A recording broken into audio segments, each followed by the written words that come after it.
start us off. Okay. Go ahead, Patrick. All right, well. Oh, I'm sorry. Oh, go ahead, Patrick. Apologies. No problem. Welcome, everybody, to the October 2020 meeting of CB1's Land Use, Zoning, and Economic Development Committee. I'm Patrick Cannell.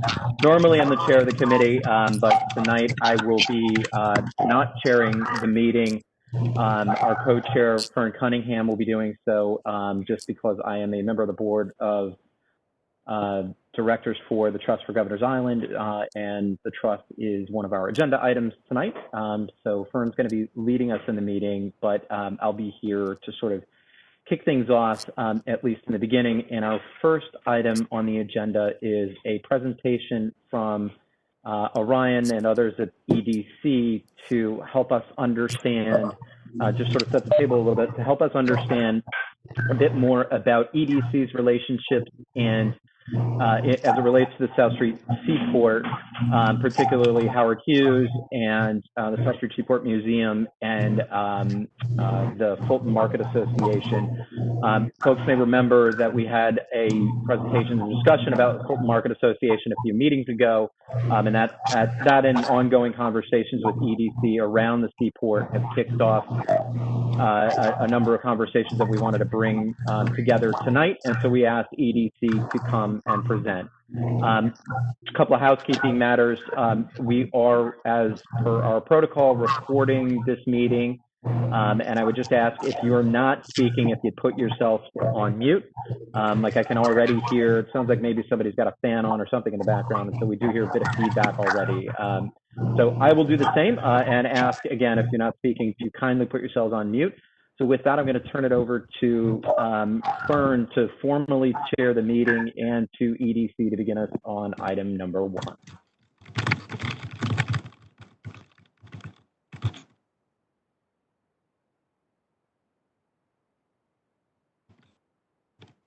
I guess, Orion, you can go ahead and start. Okay, thank you so much. Oh, I'm sorry. Could I? So it sounds like I'm going to be the presenter, actually, since Orion's having some issues. I've got it pulled up here on my screen, and would be happy to share it if that's all right. Sure, Diana, can you help him out? Yes, you should. Presenter. Okay. Set. Great. Great. Thanks, Will. You're off and running. It's all you. Very good. So I'm going to. Great. Can everybody see that? Yes. Okay, outstanding. Good evening, everybody. My name is Will Fisher. I am with the Government and Community Relations team at the New York City Economic Development Corporation. I'm joined here this evening by Sabrina Lippman and Orion Hinckley, who are both on our asset management team. And we're glad to be here this evening discussing with the Land Use Committee. Like Patrick mentioned, we are here. I believe we received a letter over the summertime. Because there was some interest in clarifying our relationship with the Fulton Stall Market, as well as some ongoing activity with the Translux building and the Fulton Market building leasing.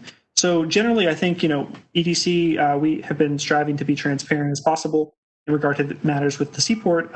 So I think having come here to the Land Use Committee prior, as well as the Waterfront and Cultural Committee, as well as the licensing committee, I think we do want to be responsive as possible and make sure that you all have all the information that you need as we go along with making sure that the South Street Seaport is is activated in a way that is respectful of the historic nature of the district. So with that said, I think we want to make sure to get into those items, and I understand that you do have a packed agenda, so we can go as quickly as you'd like. But we do have here, in addition to addressing those specific questions that we received through the letter, a few sort of general background materials about our leaseholds in the Seaport area, just so that we make sure that we're all on the same page in regard to what EDC does manage in the Seaport area and all of that. So we'll set a bit of background and perspective for EDC's leases in the district, and then we'll dive into those questions that we received a letter regarding. So with that, and of course we'll be glad to take questions at the end. So with that, I'll turn it over to Orion, and Orion is the asset manager for the leases in the Seaport. So he's really kind of front and center in regard to this. And he'll be taking you through the presentation. So with that, thank you for having us, and I'll step back until Q&A. Hi, good evening. As Will, thank you for the introduction, Will. My name's Orion Hinckley. I'm a senior associate here at EDC and managing Lower Manhattan assets as well as Staten Island North Shore. We wanted to, as Will said, quickly go over the different lease structures and some of the different assets that we have under our purview here at EDC in the South Street Seaport Historic District. And then we'll really drill in on the marketplace lease and the subsequent amendments that have happened since it was restated in 2013. And we'll chat a bit about the Fulton Market building and the EAS that has been done there. Great. And really quick, I'm sorry, do you mind if I ask Diana, Fern, and Patrick? I know you have a lot of items on the agenda. We have about a 20-minute presentation and then Q&A after that. I hope that's okay, just to confirm the timing is all right. Yeah, I think that's fine. I know that there are going to be a number of questions from committee members. We're also promised time to the Seaport Coalition to discuss a couple of items related to one of your leaseholders. And we also got a list of questions today from folks at the Fulton Market Association. And so it was quite honestly a longer list, but if we're not able to get to all of those, we'll certainly pass those along with the hope that they can be answered. So I think we're prepared for a longer presentation. Okay, great, very good. And have allotted the time accordingly. Okay, thank you. You're welcome. Great. Yeah, I'll keep it as high level and understandable as possible. Here's just a general map of the different assets, starting with Pier 15, going north to the New Market building, and then the uplands with the Skirmahorn block, Museum block, and Market block. And those are the general EDC city-owned assets in the South Street Seaport Historic District. The next slide shows the different leasehold boundaries. That's kind of complex and takes a little while to understand, but it'll make more sense when we kind of go through the history. But essentially, there's the marketplace lease, which has the tin building, Pier 17, Market block, and then retail, most of the retail portions on the Skirmahorn and Museum block in the uplands. That's held by the South Street Seaport Limited Partnership, also known as the Howard Hughes Corporation. The museum is in there on the Skirmahorn block and the Museum block. Sorry to interrupt you. I think, Will, there's some feedback coming from your end. Yeah, well, I don't know if you have a phone line open as well. Oftentimes that's what causes that. I muted Will. I think we're all set. Okay. All right. Thank you. In the upland blocks, there's the three leaseholders: the marketplace lease, the museum, and then the upper floors of the museum block have the Seaport Associates that do sub leasing to office users on the 3rd through 5th floors. Then on Pier 15, we have Hornblower, and Merchants Hospitality has 2 different leaseholds through separate entities there, the Watermark Bar and Industry Kitchen. The museum has the vessels, as you know, along Pier 16, and Howard Hughes there's a joint maintenance area obligation that they provide maintenance and surface area repairs to Pier 16, and then that light shaded area kind of that's shown on the FDR, but it's under the FDR, and then in the cobblestone streets in the uplands. Next slide.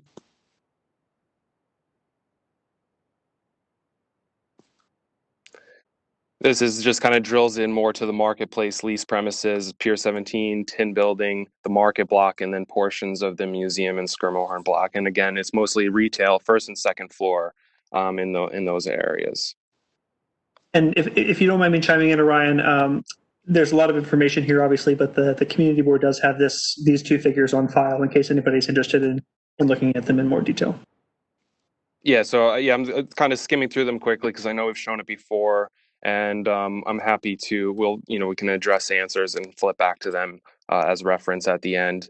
Here's kind of the marketplace lease history. I did start it with the museum lease being signed in 1973 after a decade long of advocating for preserving the rights and the historical nature of the Seaport. And the urban renewal plan set the development and leasing guidelines, and the museum kind of acted as the ground lessor, the triple net lessee to activate and program and maintain the area.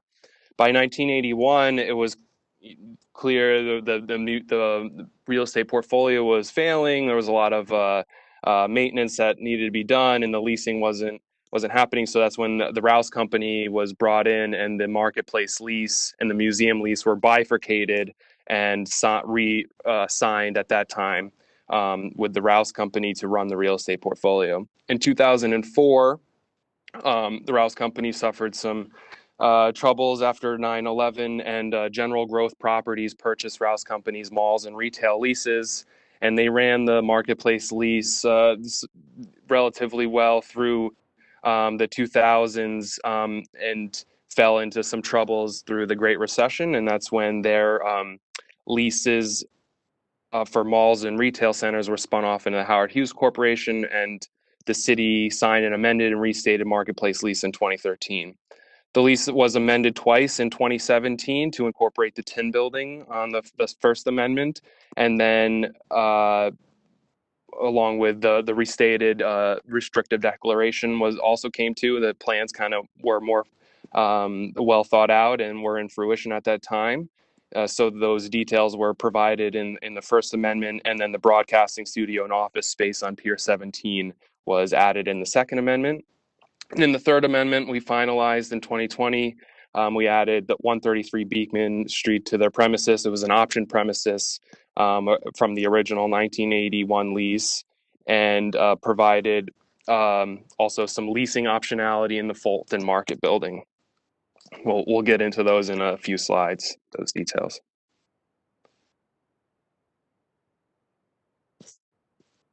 So the high level lease summary for marketplace lease it's about 450,000 square feet built out with Pier 17 Tin Building in the Uplands.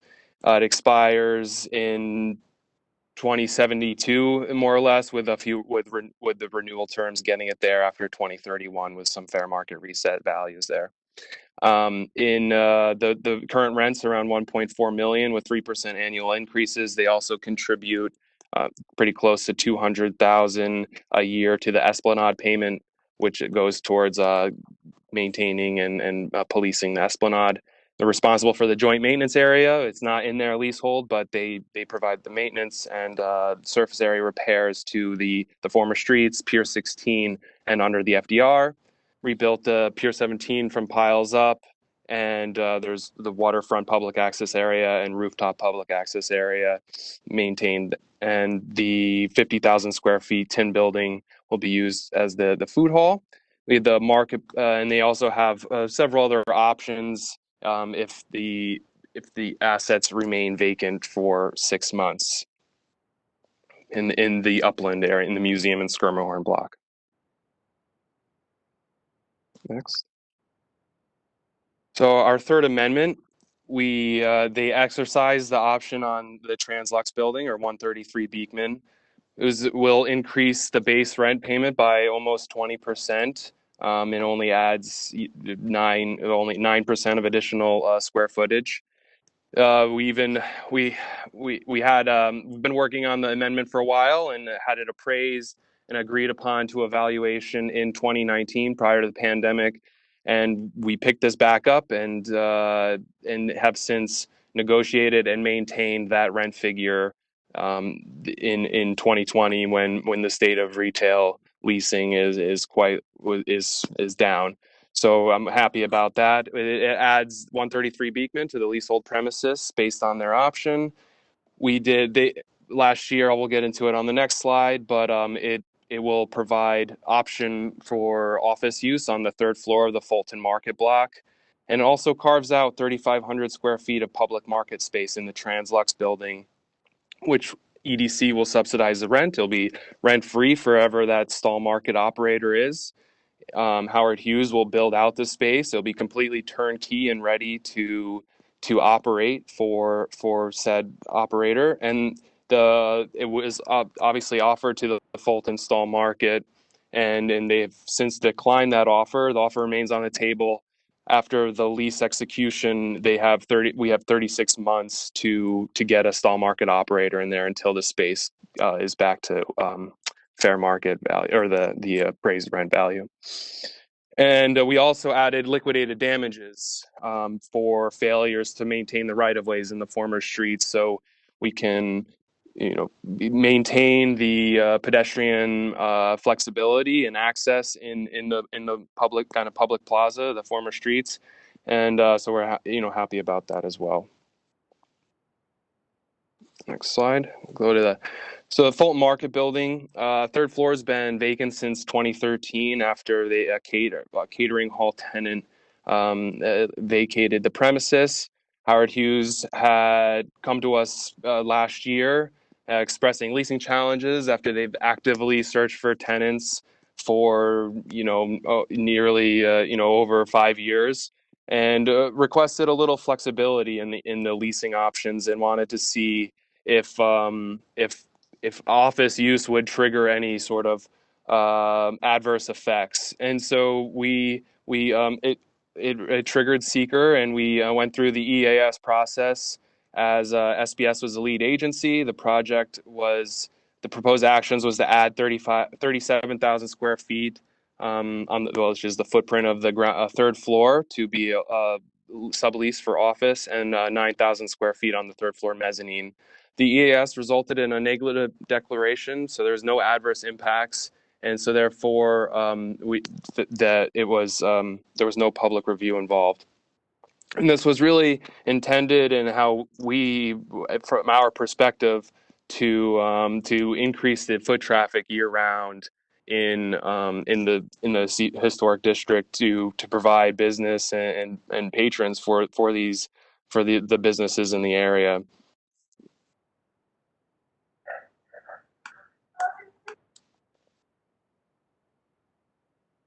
And so, yeah, that, I think, it's sped through here. I'm happy. We're happy to take any of the questions that you may have.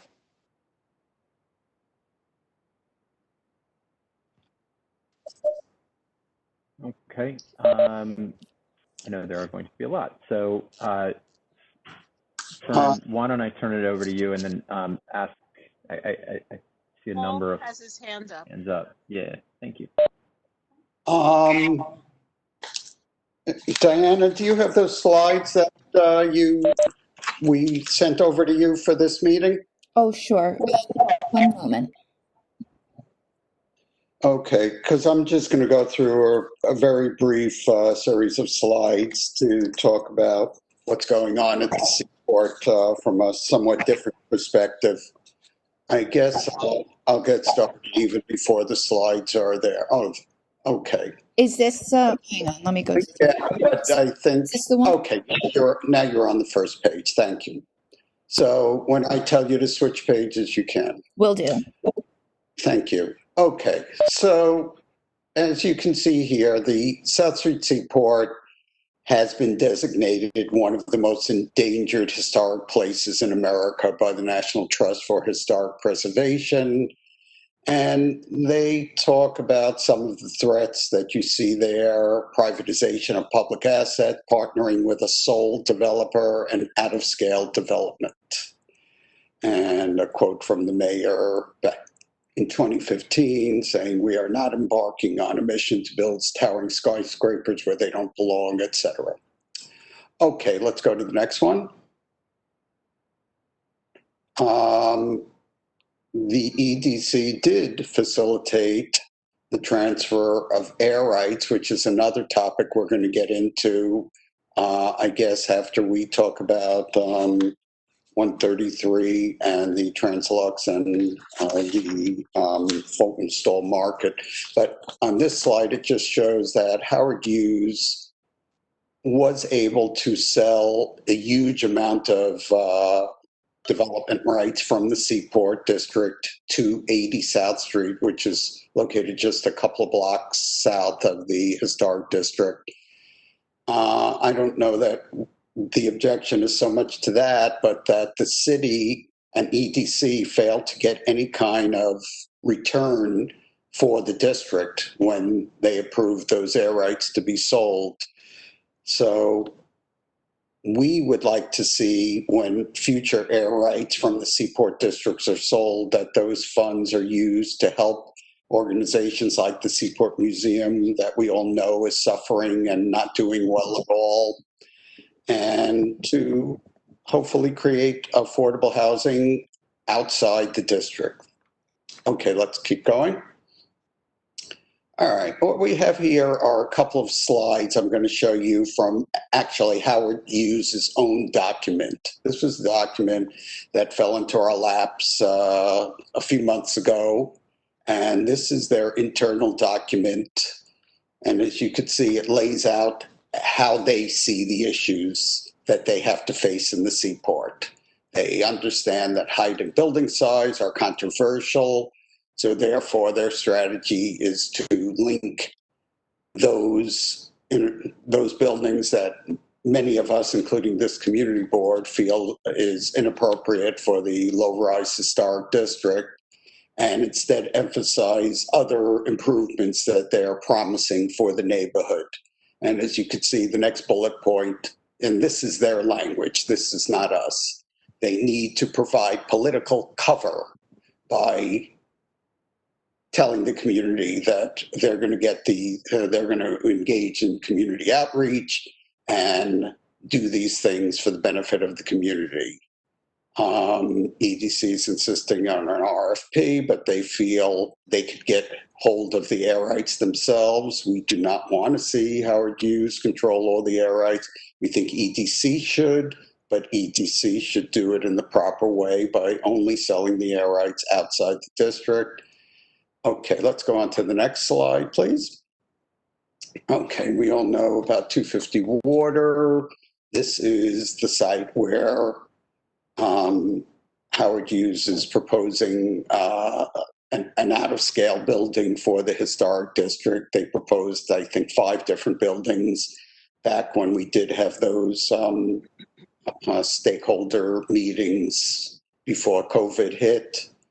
And let's move to the next slide. This is just to give you some idea about the history of the historic district and this site in particular. This is not at all the first time that a developer has tried. And again, everyone should keep in mind, we're talking about a 10-block historic district. 250 Water Street is one of 10 blocks.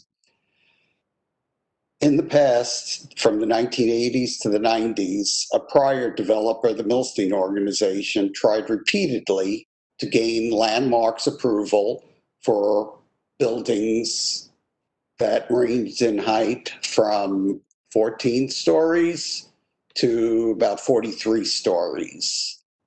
Every one of those buildings was turned down by the Landmarks Commission, and they all used very similar turned down language, saying they were inappropriate for the low-rise historic district dominated by 19th century buildings, 4 and 5 stories in height on average, and that any of these buildings would relate more closely to the high-rise buildings outside. The last thing that you see all the way on the right is one of the buildings that was shown to us at the stakeholder conference for a 90-story building on this site. Again, bear in mind that this community board fought very hard and succeeded in changing the zoning in 2003 to keep the scale of the neighborhood low. We approved buildings up to 120 feet in height, which is, frankly, if they built a 120-foot building, it would be the tallest building in the district. But obviously, Howard Hughes wants something much, much bigger, and this community board is on record saying no. Next slide, please. And I think this slide is also very telling. You know, Howard Hughes is making all kinds of promises to the community. And I have to also say that, you know, frankly, ETC has done a poor job, and so has the city in general, in making sure that Howard Hughes is a good player in the neighborhood and keeps their commitments to the community. They committed to building community active space on the roof of Pier 17. Everyone knows that that's now a concert venue, and they just don't keep their words on many things. They're an organization, frankly, in financial trouble.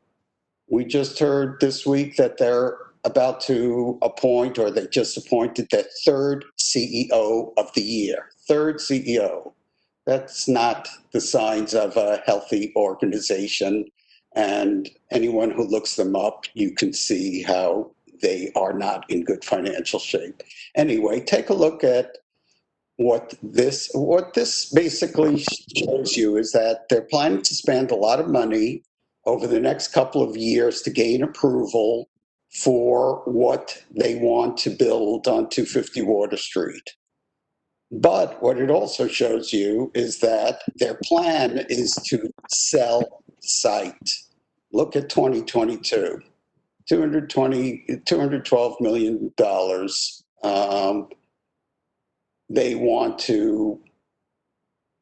They expect to receive from selling that site after they gain these approvals. So this is a financial venture.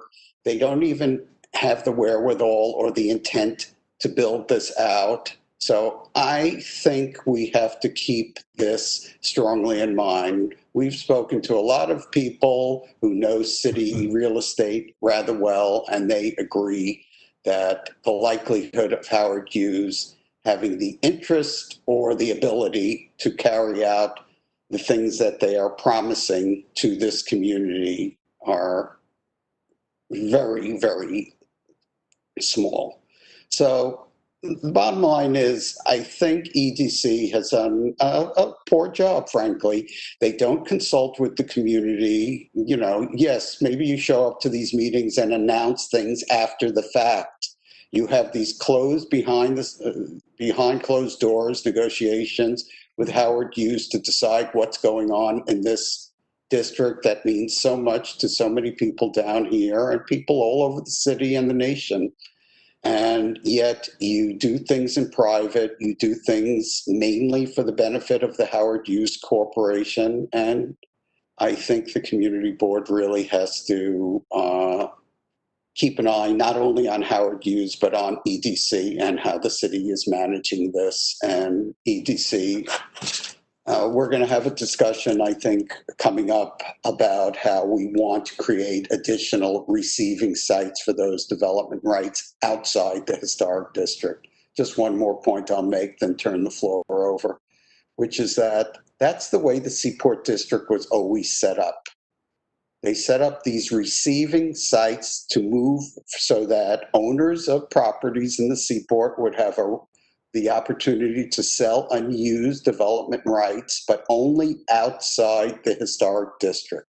That's a system that has worked very well since the district was established in 1977. Howard Hughes is the first one coming along saying, oh, we have a different plan. We want to use the air rights in the district.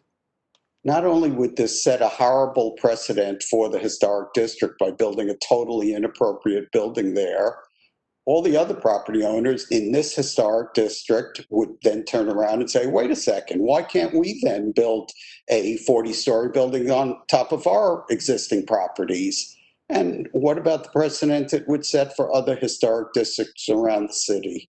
So I think the job of the community board is not, and it shouldn't be the job of EDC either, is not to look out for the financial welfare of Howard Hughes, but to make sure this district is run properly for the benefit of the taxpayers, for people who live and work down here, and people who visit the Seaport.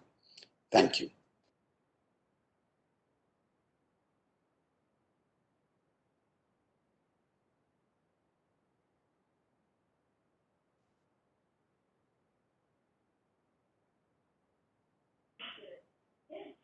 Fern, you're in charge. I don't know if you see. Fern, you're muted.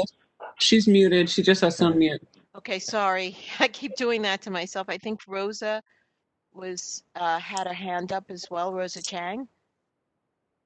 Hi, thank you, Fern. I had a quick question because I remember from the last discussion that we had on this that the Fulton Stall Market people had been upset because of the changes to what their understanding was of the space that they were going to be receiving. I think initially they were promised and had worked on plans for 10,000 square feet. And then on your presentation tonight, you had it as 3,500 and said that they had declined. And I remember the gentleman saying that they had declined because it was significantly less, and there was no way that that amount of space would be feasible for them to build out what they had originally discussed and intended and understood that they were going in for. And so I was wondering if you could answer to that. Yeah, sure. And I can turn it over to Orion here in a second, but my understanding of the commitment, there was a commitment that was in draft form to which EDC was not a party. There was a certain mixed-use project that Howard Hughes had proposed previously, which did not come to fruition, did not get built. That was the project at the New Market site. And my understanding was that there was a draft letter of intent for, upon completion or delivery or whatever of that project, that the Fulton Market would be allowed 10,000 square feet of space under that agreement. And again, that was an agreement, a draft agreement for a project that did not happen between Howard Hughes and the Market Association. So our understanding, and Orion, please correct me if I'm wrong, is that EDC was never party to any agreement with the Market. Nonetheless, we understand that it is a very important use for the community to have a public market, and obviously Fulton Stall Market does great work down there, and it's a lovely place that they keep. So I think we see the value in that. And despite not having a commitment from EDC at any point to house to house a market at any square foot amount, we saw the Translux building as a good opportunity. And something that Paul said, which I want to address, is we are always working to improve transparency in the communications regarding how we manage our leases. There's never an intent to hide or obscure things. The behind closed doors question. I think with the Translux building, and we can get into that more, there was a pre-existing option in the lease for Howard Hughes to lease that space if it was vacant for a certain amount of time. So what I would say in response to your question, Rosa, and it's a good and pertinent question here, is that when there was an interest from Howard Hughes to lease the Translux building, which was within their right according to the lease, we saw that as an opportunity to deliver the market space in the Fulton Market, give Fulton Stall Market a large footprint there. So I can bring up the slide here. I seem to not have the presenting capability, if you wouldn't mind. I'm going to move it back over. Just give me one. Yeah, no worries. Thank you. But yeah, so we worked with Howard Hughes to come up with an arrangement in which we would carve out. EDC would pay for we would pay for reduced rent at the space for them. And sorry, let me just find that slide. And then Howard Hughes would pay for the tenant fit out, because the building was damaged by Sandy and is really in bad shape and needs a lot of work. So we offered to Fulton Stall Market what you can see here on this page. And I think, like Orion said, we are obviously continued to be willing to discuss that with them. We think it serves a really great purpose and use for the area, especially an area with so much history in terms of like food distribution. So we would love to have them there, but as we said, we haven't come to an agreement yet. Would there be any reason why you could not come to an agreement that jived with their original understanding and planning of 10,000 square feet? Because I really do feel that a market use, as you just said, for historic reasons as well as neighborhood and community reasons, would be an enormous benefit there. And so, and obviously there's an enormous difference between what makes a business function and possible within 3,500 square feet versus 10,000 square feet. He's basically, I think, if I remember correctly, he basically said, look, at 3,500 square feet, the business is just no longer feasible. So I'm wondering if there's any way that the EDC could reconsider how they are supporting this project and increase it to the original 10,000 square feet. Right.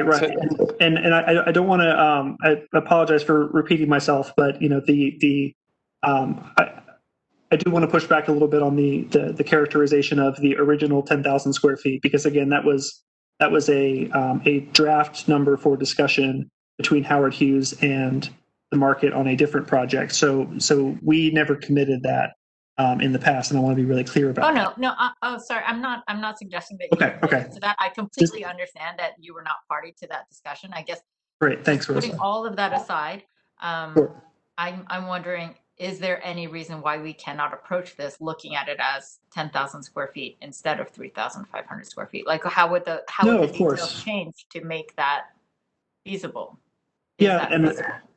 Of course, and I'll let Orion chime in here as well. But I think in general, you know, you can see from this slide that with the certain lease amendments that we're making with Howard Hughes right now, the base rent is increasing by nearly 20%. So the under the Fulton market stall space, that 3,500 square feet, we EDC and managing on behalf of the city would be taking a loss for that 3,500 square feet. So, you know, given the fact that we are in a really difficult financial situation, both the city and EDC, because of COVID and everything that's going on, you know, it's sort of a consideration across our asset management portfolio that it is difficult to, you know, further subsidize rents for additional space. So I think it really does come down to the finances. Orion, is there anything else that I should note there?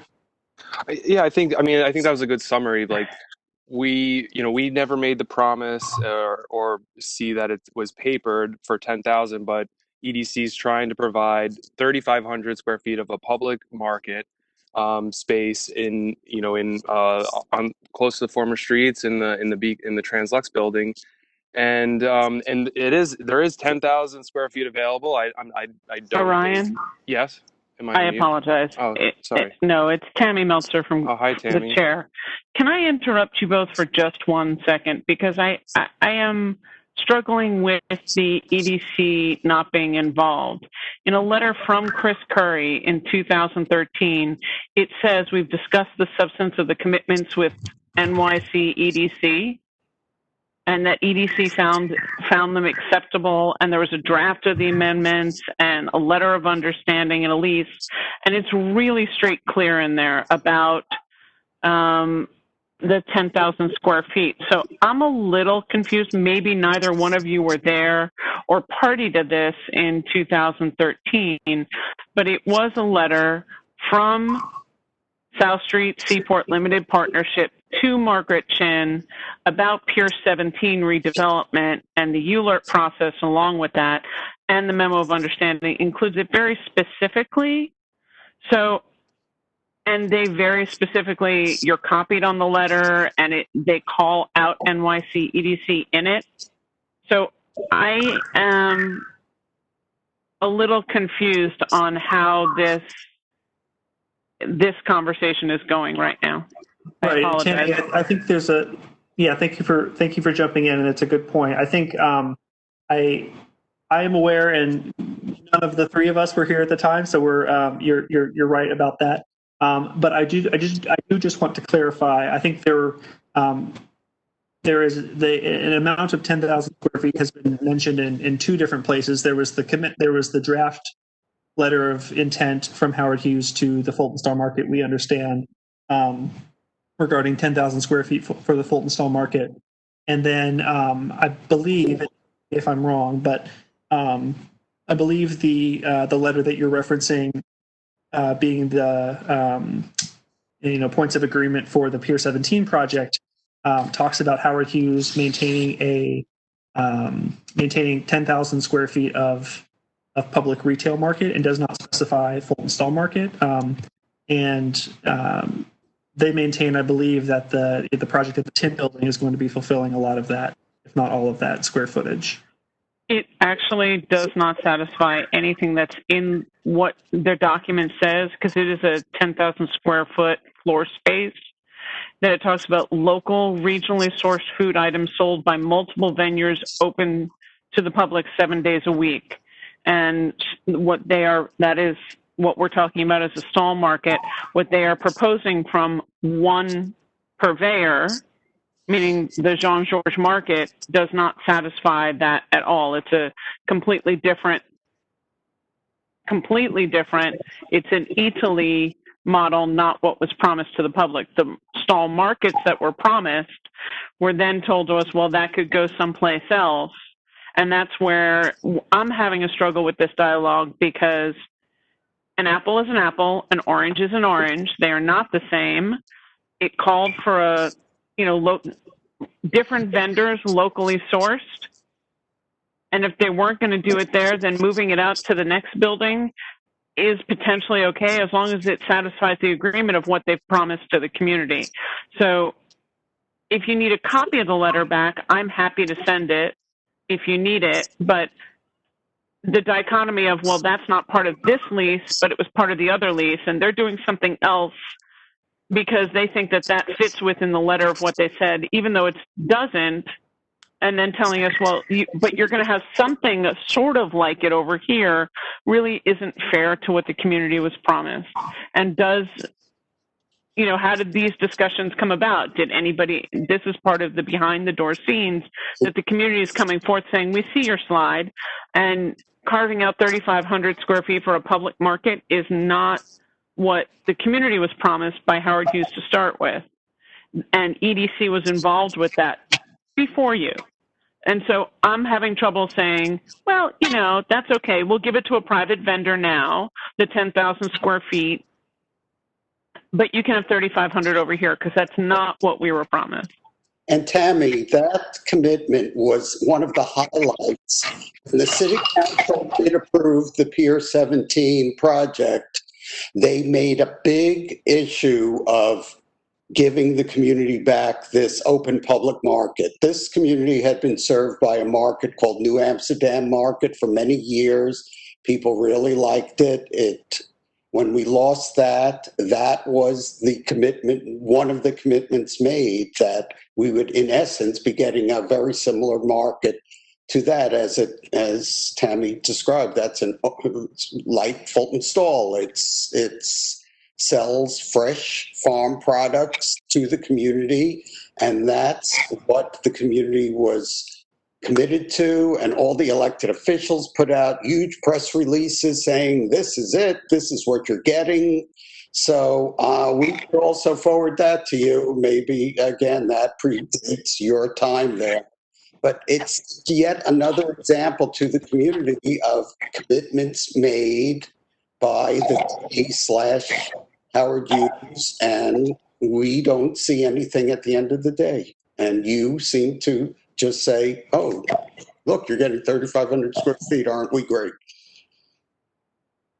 I mean, respectfully, again, as we've said, like, with us not having been around at the time, the best that we can look at is the letter of the agreement. And that letter, the specific language in the communication that was between Howard Hughes and the council member specifies something that Howard Hughes is, believes they're fulfilling with the project that we discussed. And we are quite frankly doing the best that we can here to carve out additional space and take an additional rent hit at the expense of EDC's operating budget in order to support this use. Again, the Translex bill. So, Will, basically what you're telling me is, unless we demand that something is written into the deed or into the lease as non-negotiable, any letter of agreement that one of your leaseors have with the city, with the electeds, that is ratified by EDC does not count because it's not enforceable? I mean, that's kind of where I'm going. Like, we were promised it. It clearly doesn't fit. I wasn't party to the 2013 either, but it's on paper. So, it's almost like it's on paper. It's an agreement. I didn't need to be in the room. I see the document. My interpretation of those letters was that was about the mixed use project on the Newmarket site, and that was what would be provided in this overall project, which the community board like everyone that project was denied. So that's where I think that we see these LOIs as having expired and not existing anymore. Well, but in regard to the points of agreement for the Pier 17 project, like the specific tenant is not named there. I understand that there are descriptors, and Tammy, I don't at all want to be conveying that agreements made in the past are not. I don't want to be conveying that at all. But I think looking at the I don't know if Howard Hughes is here, but I know that they would claim that the tin building project would fulfill that based on that commitment that they made. I think we as we've presented here, are prepared to have this discussion around how we can continue to keep this use and expand the use in the area, and that's kind of where we're at. But clearly, this was a predicate for Margaret Chin to agree to the 2015 ULURP application at Pier 17. This was one of the conditions for her agreement.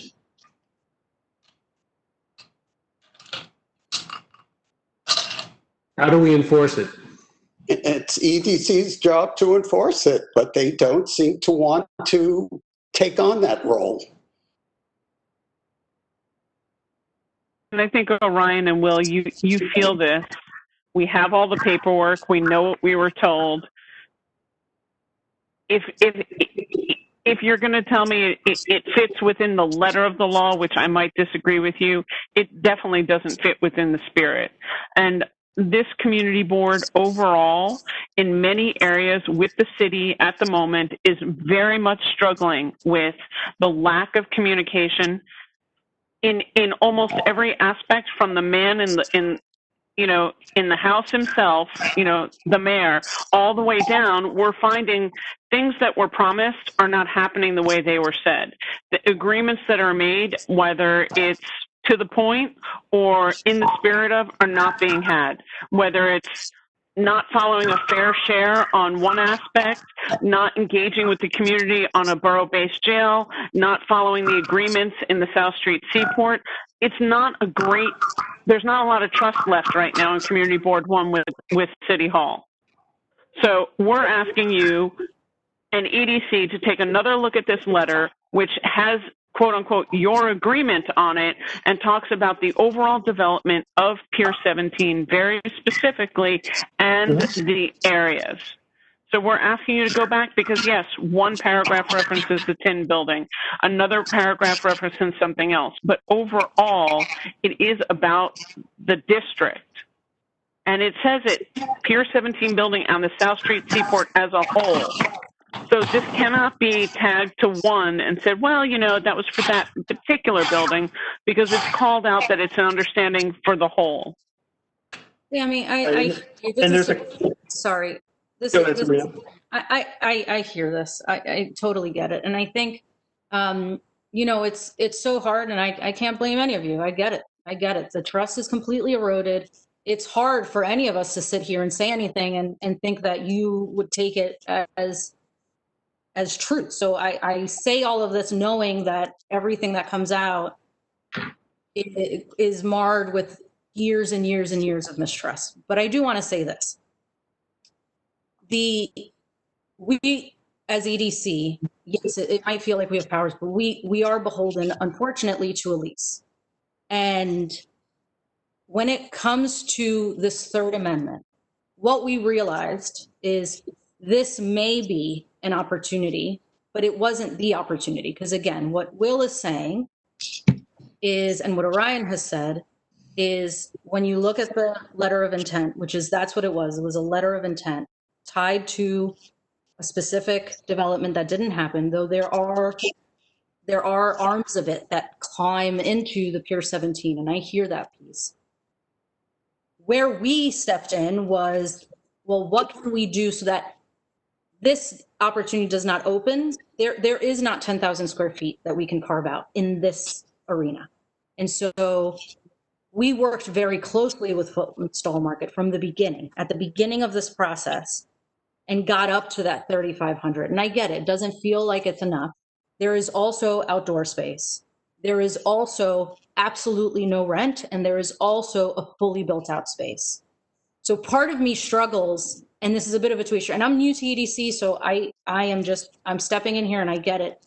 And I've only been with it for a year, but when I hear that the space is not feasible, when we're talking about 3,500 square feet of indoor space that is fully built out and rent free for as long as they would like to be there. And now that we have the concessions, at least for the next few years of the former streets, that we will do everything to ensure that we prioritize during the next months that they get as much square footage out there for additional stalls. It's very hard for me to understand how that is not, they aren't able to make that feasible. And my answer to you is how you started the conversation, where it says you'll make every effort.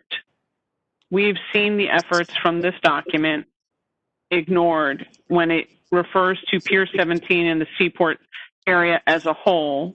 We've seen it picked apart and pulled apart. So it's an interesting conversation. Everything in New York is real estate, location.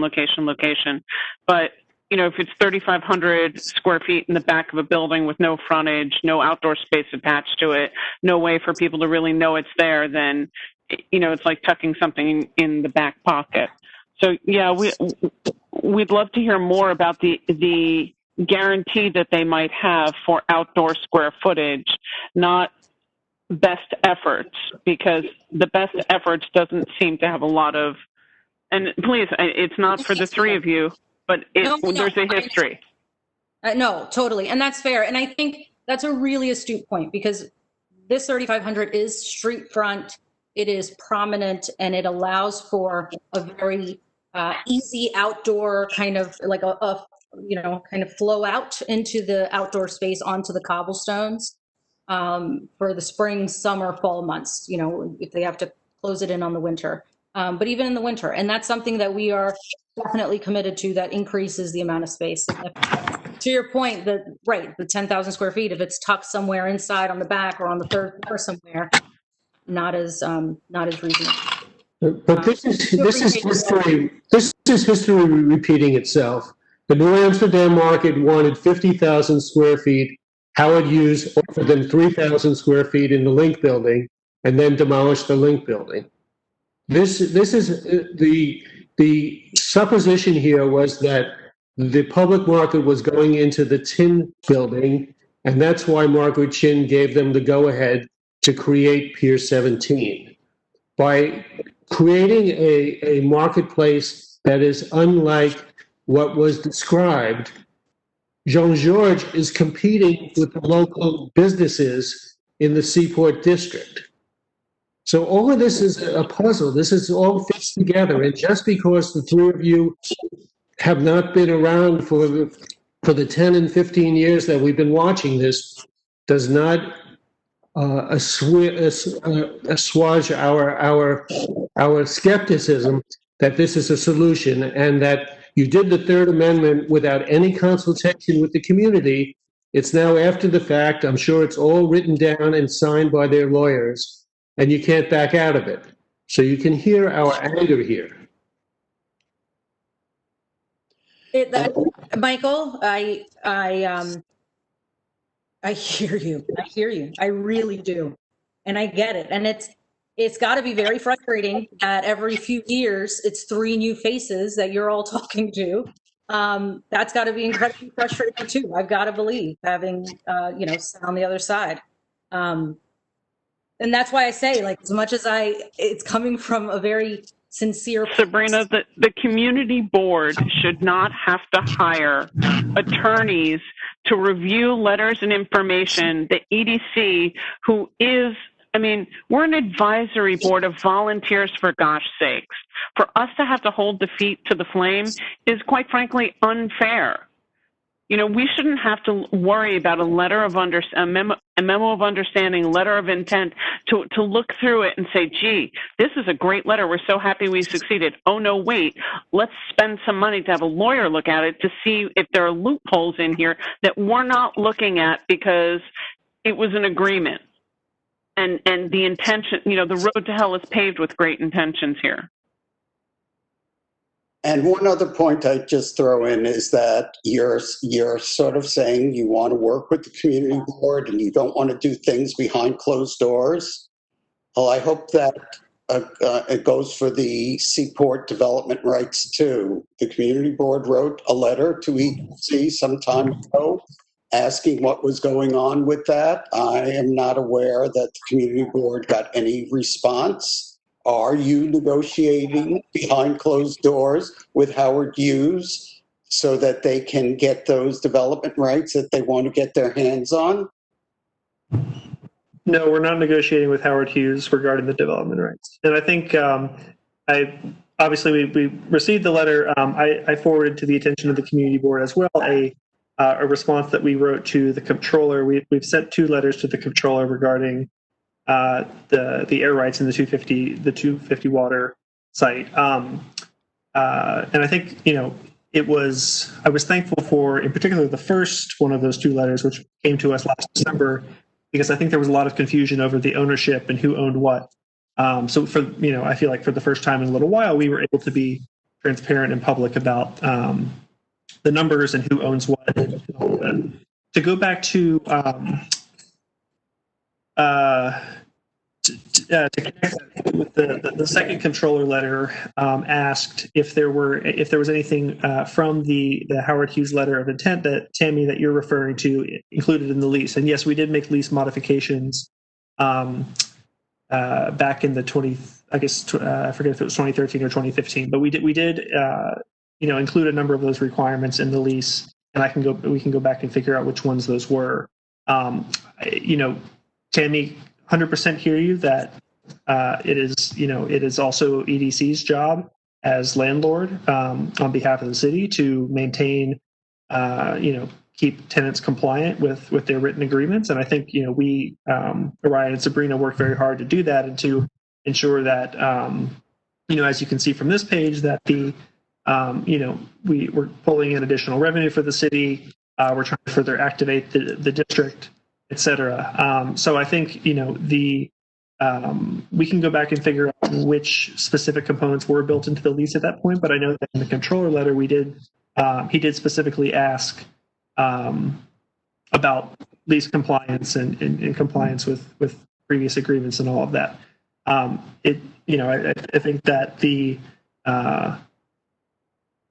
promise from Howard Hughes for the 10,000 square feet that was made outside of the lease framework, particularly if we have a hard time, enforcing something that isn't in the letter of the agreement that we, that doesn't specifically call out Fulton Stall Market, for example. So while we have challenges there, like Sabrina said, we really are, doing our best here. And like she said, in terms of leveraging the opportunity that we had with the Translux building, when Howard Hughes expressed interest in leasing it per the option, which they were allowed to do, we found a space for this. So I think, we continue to be happy to discuss with Fulton Stall Market. The city would be taking a revenue hit on housing them there. And I think, we're happy to do that. The agreement is still on the table, like Orion said. So, we can keep the conversation going, most certainly. But I think, we're doing the best we can to enforce the provisions that are specifically called out in the lease. And, that's kind of where we're at. I see one more hand up. It's Michael Francoeur. Michael, do you still have a question, or has it been addressed? I do have a few quick questions, if you don't mind. Hey, Michael. Hey, sorry. Give me 1 second. Okay, wait. All right, so sorry. I was wondering, so I know we're talking about 133 Beekman, the Grand Lux, the Translux building. And I know it's been vacant since Hurricane Sandy. I was wondering, do you know how long it's been vacant for? Ryan, do you have the answer to that?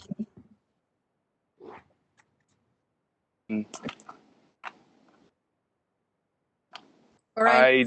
I don't have the dates off the top of my head. I know that yeah, I know I put them in the I don't have them memorized. I can find out in 2 Okay, seconds. cool. So, but it's at least since Sandy, like 2012, probably. Since 2013, at least the third floor. 2013. Cool. So, because I'm just trying to understand or better understand the third lease amendment. Because the third lease amendment is, so if a property within this area is not leased for 6 months, then Howard Hughes has an option to take over that lease. Is that correct? So, Michael, I'm gonna go back to the page with the map just to show, because I think the Translux building was one particular site where this option existed. There aren't.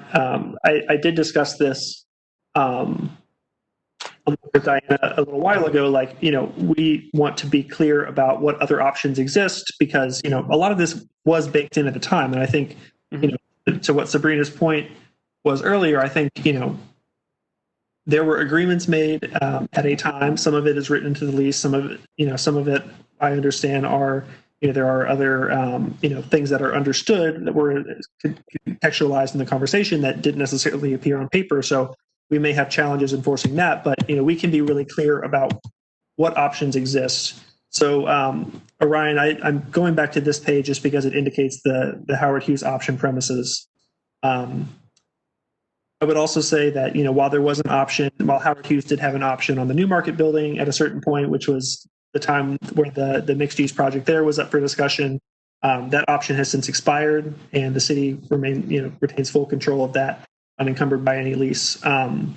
So I don't think that we have any other option premises. Did we, Orion or Sabrina, when we looked at that? They do have other premises. Like, I think I can get the defined spaces from the lease, but I know 213 to 215 Water, like there's several of the museum spaces that have like the retail, like former lease forest space. So if the museum were to not occupy or have that lease anymore, and it weren't to be relet for 6 months, then it is an option in the marketplace lease. Okay. So yeah, we can get a list of anything that's open like retail, that, Michael. Yeah, definitely. Yeah, sorry, I don't want to throw us all off track. I think what I'm trying to do is just try and understand like the timeline of the building, and then what triggered the option that Howard Hughes has I guess decided that they want to take over that lease. Because so for the time, or actually, let me ask. So when did you guys and Howard Hughes get together and sign the lease or the new lease agreement that included 133 Beekman?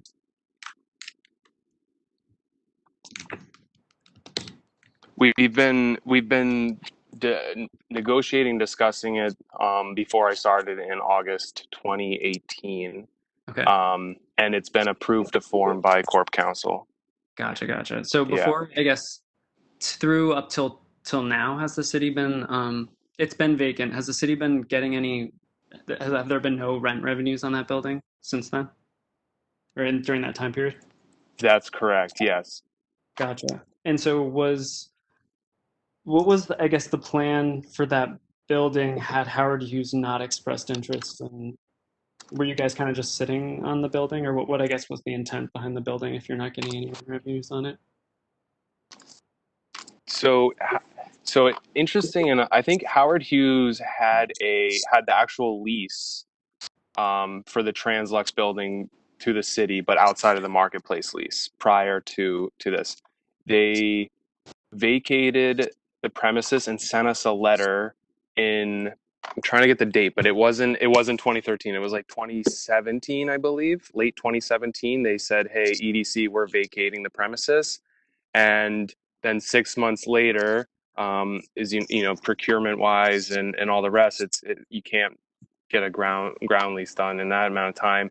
They notified us they wanted to have the option, and so that's when we started working on it in like the second quarter of 2018, 6 months after they vacated it. Gotcha. Okay. I can get the exact timeline, but it was not like we sat on it for sure. 5 years and then gave it to them. Okay, got it. Cool. And so I guess the other question I had was, so that lease agreement that you have now is signed. So is the city getting rent currently for that building? And I guess I asked because there's a lot of vacancies currently in the Seaport, including like the Fulton market. Is the agreement with Howard Hughes right now, is the city actually getting rent payments for those Yes. vacant buildings? Yeah, we've received, sorry, for the Translux building, that rent commences April 1st. So 6 months after signing the agreement. That was they tried to get lower rent since the pandemic, and we pushed back and wanted to maintain the same agreement that we had. And so the trade was to allow 6 months for them to start building out and planning the space. And so April 1st that rent will commence, and we've received every rent payment and the Esplanade payment from them since the start of the pandemic. So they haven't missed any rent payments. Okay, got it. All right, thank you. We have a couple more. Stephen Dima, and then I think Therese Loeb-Kreutzer. Are you still on? I'm here. So, well, Michael asked a lot of questions that I was going to, but I wanted to say, to sort of reiterate that, the space at 91 South Street, where the market has been for a few years now, was never the sort of, that was there just to set the stage to fulfill the mission, to fulfill the mandate. It was never to have a shop on South Street, though it has been wonderful and great. As I've said before, and a couple of these meetings, is that that is, though we appreciate the offer, the 3,500 square feet does not fulfill the 10,000 square foot mandate, nor, more importantly, the mission of the Fulton Market Association, which is basically just to fulfill that mission, and also, to create a public market to serve the community in the district and the city. So I just wanted to reiterate that, because I feel like sometimes the perception is that there's this shop on South Street that's wonderful and sweet and great, and has been doing lots of great work, and that we're being offered a new home for that. It's more about, and to make someone else's, to reiterate someone else's point, is that to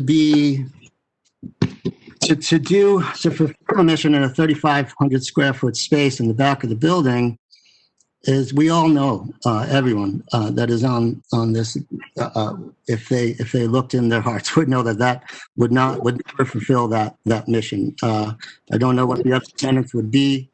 That would not be in our control, of course, and under that agreement, even if there was space outside, it just wouldn't, to fulfill what the market is, what the association is trying to do, and what the community wants, would require a lot more space.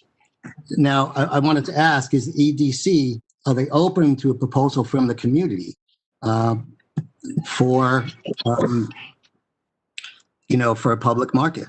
Would they be receptive to a proposal by the community for this 10,000 square foot space, which would be a multi-vendor farmers market, public market for the first and second floor, the Translux?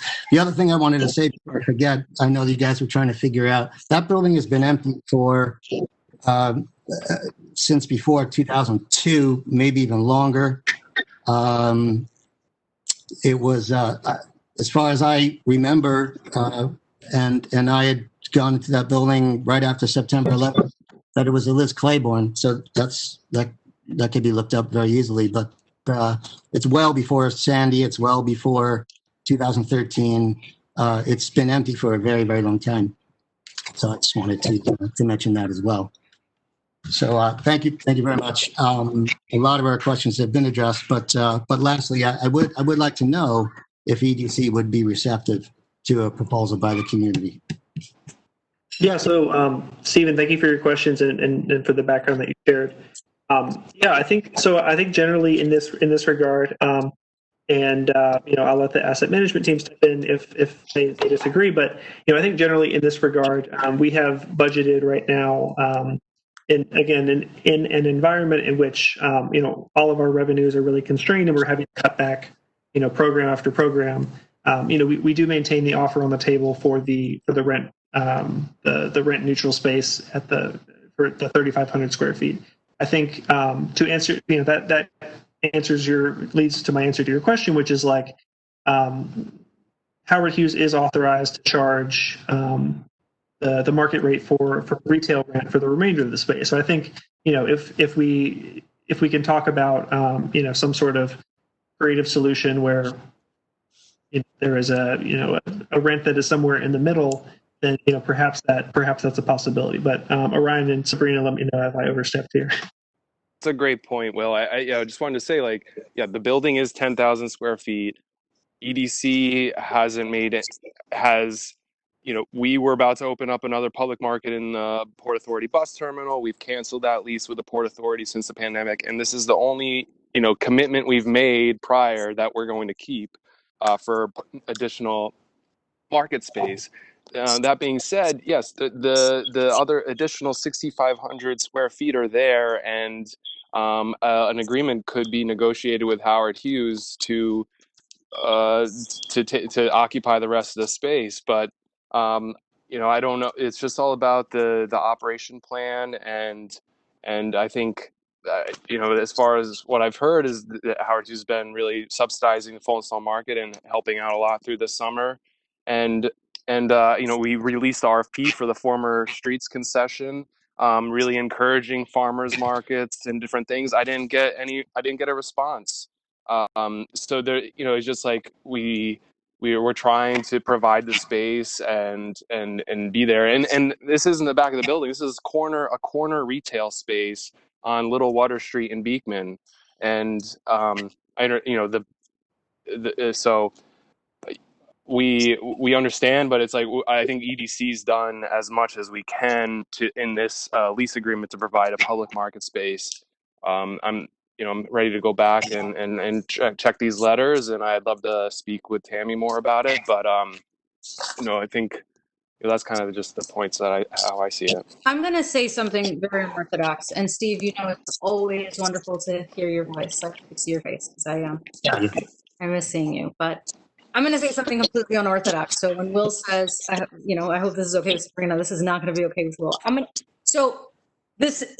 And I don't know if this is the case, but because again, my newness and maybe my ignorance here, I don't know. But has there ever been a formal, or when Howard Hughes built this out, that this is in exchange for the 10,000 square feet? So, and I say that to say, currently, Steve, you guys, you and Bob are in I think it's like 1,000 or 1,500 square feet on South Street. And you said that was almost like an interim location until the 10,000 square feet was fulfilled. Yeah, that was also to fulfill the 7-day-a-week market. So there were several fulfillments that were happening there. Initially, the Translux was offered and then rescinded, and then was moved to 207 Fronts, where the market was very much going to be an interim, but also full disclosure, as we all know, there was to fulfill the 7-day-a-week public market. So the mission has been to take all of that and fulfill the mandate of the 10,000 square feet. And Sabrina, I know the building really, really well. I know that I've done so many events and things in that building. And I realize that that it's prime, it's prime real estate. I understand. We all understand that. And that when I say the back of the building, I mean it is the back of the building in terms of what would be surrounding it and in front of it. But the main point is that. I just want to say that to fulfill this mandate, which I believe the community and the community board and others would really like to see happen. It needs to be renegotiated and to go back. And also, I EDC, if it's, you do public markets. This would be jewel in the crown. If this is Rosa Chang, if I may just jump in again, because I guess I started this off.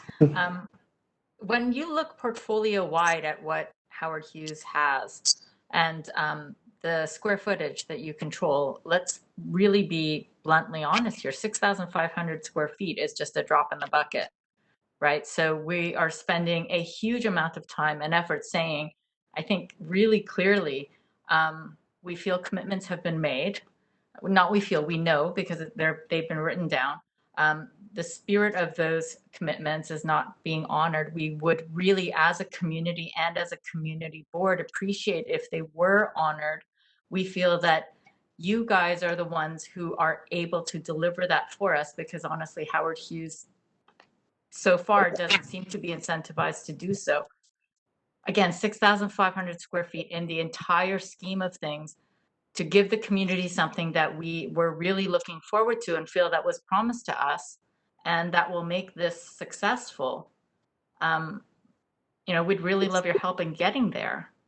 So I guess that's just all that I want to say. We feel that this would be essential. It's important to our community. We think it would be an amazing asset for our community. We have always felt so. And we'd love it if you could just help us get there. Please. I know we've been on this topic for a while, but there are a couple of other hands, obviously, and it's pretty important. I'd like to get to a couple of people who had their hands up for a while. Therese, Mariama, I think Therese, you were up first. Mariama, Patrick. Therese, do you still have a question? Yeah, actually, can you hear me? I'm not sure. Yes, you can hear me. I just wanted to interject something, which is that I wrote about what was happening in March of 2013. And I remembered that the New York City Council had put out a press release about it, and I have it in front of me. Now, I know this has been covered quite a bit by people saying, I feel this and I feel that. This was, I can give you I was trying to put it in the chat area, but I couldn't do it. I can give you the URL for this press release. And if you would bear with me, I can read you the headline and the first paragraph or two, if that would be useful. Would it be useful? I think it would. To just interject really quick, Teresa, and others, I think, again, looking back into the history, we have these couple of letters, but if there are other materials like that better describe the spirit, I think we'd like to see that. Will Fisher, I got it right in front of me, and it's a press release from New York City Council. It's dated March 20th, 2013. The headline is as follows: Speaker Quinn, meaning Christina Quinn, Council Member Chin, meaning Margaret, announced new food markets at South Street Seaport.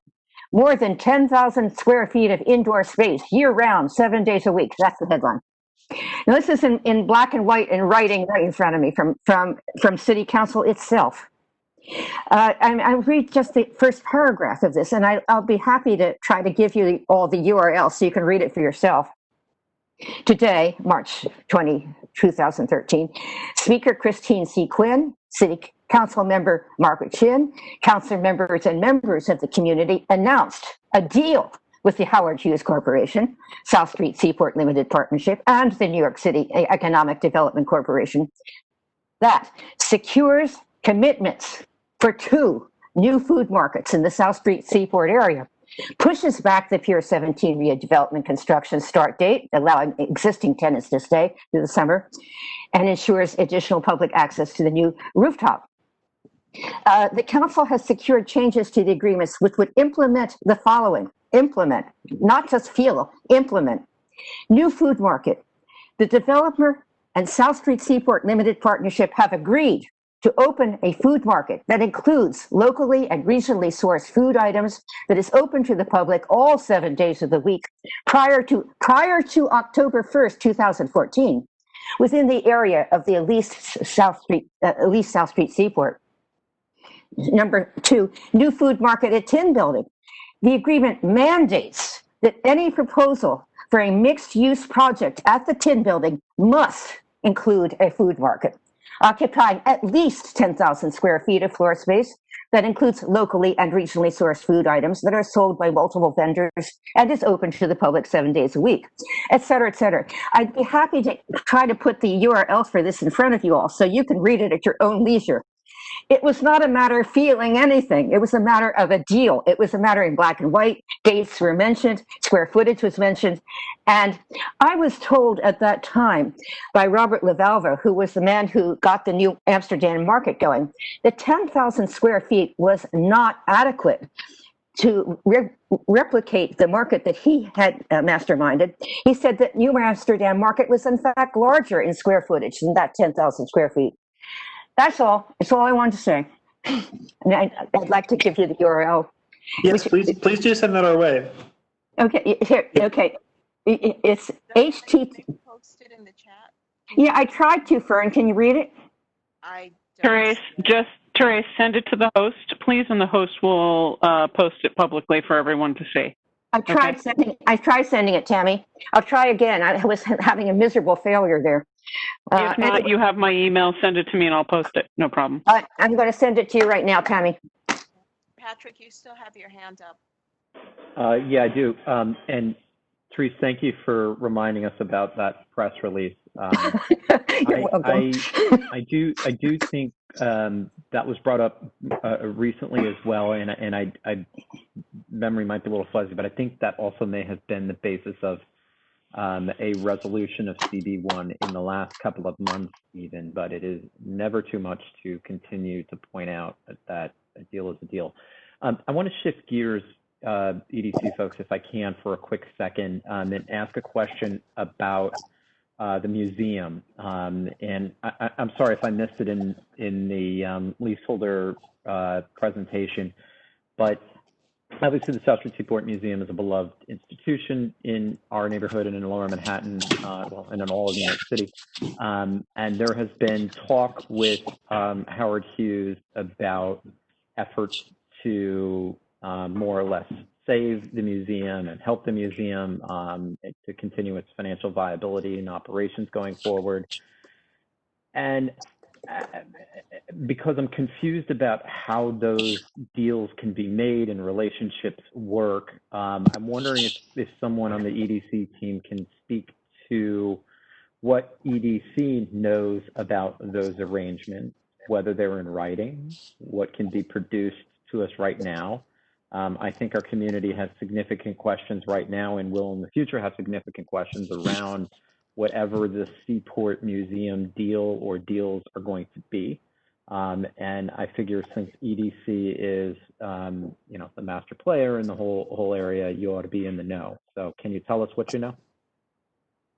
Sure, absolutely. And Patrick, it's a good question. It's obviously on a lot of folks' minds right now. And Jonathan and his team at the museum are really important partners and tenants of ours. Just going to go back to the arrangement here. So we're not, you know, we aren't really prepared today to talk about the air rights or anything like that necessarily, but, you know, obviously there is a, you know, sort of broad proposal out there by Howard Hughes to connect a public benefit to the museum with, you know, future development projects there. So like I mentioned earlier, we're not negotiating with them or anything right now.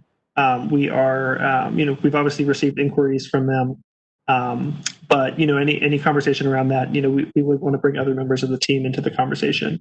Obviously, though, I think, you know, it's clear to everybody that the museum is sort of the centerpiece of this. You know, we've heard from a lot of members of this committee. We've heard from Jonathan himself, obviously, that the, you know, the museum is sort of what really ties the historic district together and ties it to its, you know, ties it to its past as the birthplace of the city. So, Orion, is there anything on this slide worth noting of the museum? I think, you know, in particular, they're, you know, leaseholders of ours.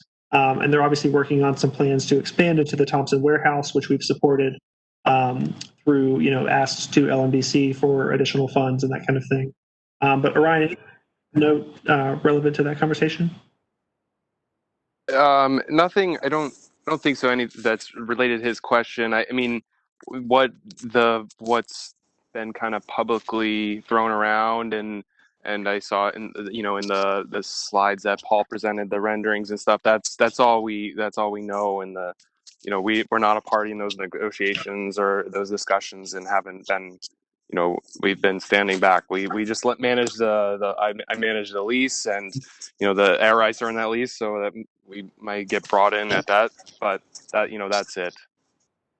Well, Yeah, so I think Patrick and others, I think I can, I believe, Diana, I think you should, that was included in the presentation I sent to Diana, I think, but if not, so we've laid out, just in case anybody's interested, sort of the numbers of air rights that exist at Pier 17, the Tin Building, and the Newmarket Building, and sort of like the exact control structure of each of those and the city's ownership of all of those air rights. So if anybody's interested in sort of getting into the numbers, there was a controller letter that we sent last year and a couple of presentations that CB1 should have on file. But if not, if anybody's interested, we can send that around. But yeah, just to be super clear, Patrick, we have not, there are meetings that the museum and Howard Hughes have together, and we are not included. And as there are meetings with the museum and Councilmember Chin and Borough President Brewer and Deputy Mayor Bean, that we are not included. So as much as we are landlord, it is a ground lease. And so at the end of the day, our landlord role is not as, this is a lot more involved than a lot of our other ground leases for rightful reasons, because the community demands it. But yeah, we've not been, and we do not have anything in writing of the agreements that, or the conversations that the museum have had with Howard Hughes. Thanks, Sabrina, and I actually appreciate that directness in answering the question. That's really helpful. Just a couple of things to sort of unpack as I try to get my mind around this, and if you can help me out. I'm not talking necessarily about air rights and development of a building in and of itself. I'm trying to get an understanding, Sabrina, I think you've actually answered it, around what deals HHC may have with the museum, that whether they're reduced to writing right now or not. I mean, I would expect they would be. And being a lawyer, I certainly would be advising my client to do it. That exists around funding the operations as part of future development rights for HHC. Now, you said you've not been brought into that as a landlord, and I appreciate that answer. Do you expect to be brought in the future, and as a public entity, are those documents going to be publicly available at some point? Do you have an expectation of when that's going to happen? Yeah, I'm happy to jump in, and then Will, feel free to jump in here. I mean, if anything has been hit over our heads, both on this meeting and prior meetings, and I will say, I'm going to go out front. I'm definitely going to answer the question, Patrick, but I am going to go out front because on the Third Amendment, to be very, very frank and honest here, as a landlord, we kind of have these sometimes, or at least on the asset management side, these blinders on where this is what needs to get approved publicly. It goes through one process, and this does not have public approval, and it goes through this other process. And I understand very well here that this is gray area because the history is so fraught with mistrust. And so one of the things I think we're realizing, understanding, and getting way better on is, like, even if it doesn't have public approval, it's very clear that the community board wants to be involved. And part of what I want to explain here is that we have no problem bringing that to the community board, and we will listen. But if it does not have a public approval process, we don't have a mechanism to which we are required to kind of input all of those things. When it comes to the museum and Howard Hughes, what I assume, just having been in commercial real estate, what developers tend to do is they want to get as much buy-in as possible to sell the plan to their landlord, right? And so my assumption is, just because we have a good relationship with Jonathan, and we're, to Ryan's point, surprisingly enough, get a lot of this information from news articles sometimes, is that yes, that they have spoken. We have heard that there's conversations that have happened, that there's this endowment, but to what amount, that there's going to be a new building, but Right. Howard Hughes is going to do that. But we have not received anything formally. I don't have a timeline. They haven't told us we're going to present to you the plans to save the Seaport. That's not to say that they haven't had those conversations with Gail yet, or Councilmember Chin yet. And so I don't have a timeline for you. They haven't given us a timeline, but yes, I assume they have to bring it to us if it's going to involve an air right conversation. Yeah, and I think part of the problem is it's sort of a nebulous rumor of a promise, and we don't really know what it means. Does it mean the museum gets money in 5 years, 10 years? Well, I don't know if that's helpful or not. Do they get a small amount of money now and something? I mean, this could be structured in a bazillion different ways, and I think our struggle is to really understand what that looks like, and whatever we can do to get clarity on that, including, as you point out, there's a level of a trust factor going on here that if you get to see it in writing, then that makes things a little bit more clear. Absolutely. And I would add too that there are. I can think of one example because there was a question in the comptroller's most recent letter about Seaport items. So there was, for example, there was a letter that was referred to in Howard Hughes mortgage. There was a certain letter describing a donation between Howard Hughes and the Seaport Museum to help the design. I think it was for the design and construction costs for the build out of the Thompson Warehouse project. So there are, a number of, Patrick, to your point, like it's kind of unclear to pin it down exactly, but like just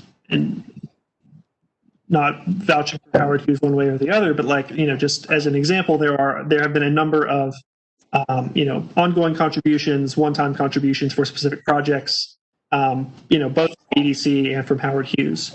And so it's, I think it's a good question about it in terms of like, I think what's on all of our minds, especially Jonathan and especially the community board, is like securing a steady flow of operating funds for the museum, for their longevity, et cetera. I know Jonathan and his team just launched a new fundraising campaign.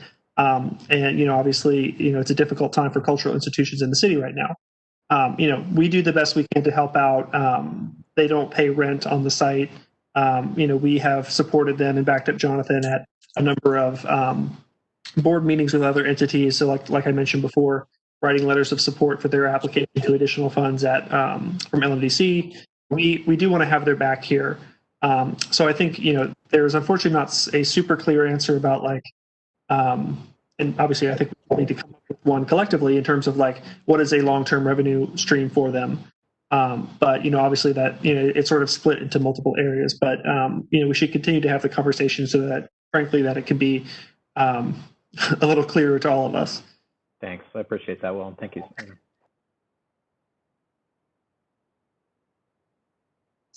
Sorry, I was trying to get myself off mute. I think that there was one last hand up, David Sheldon, and I think that's it for questions. David?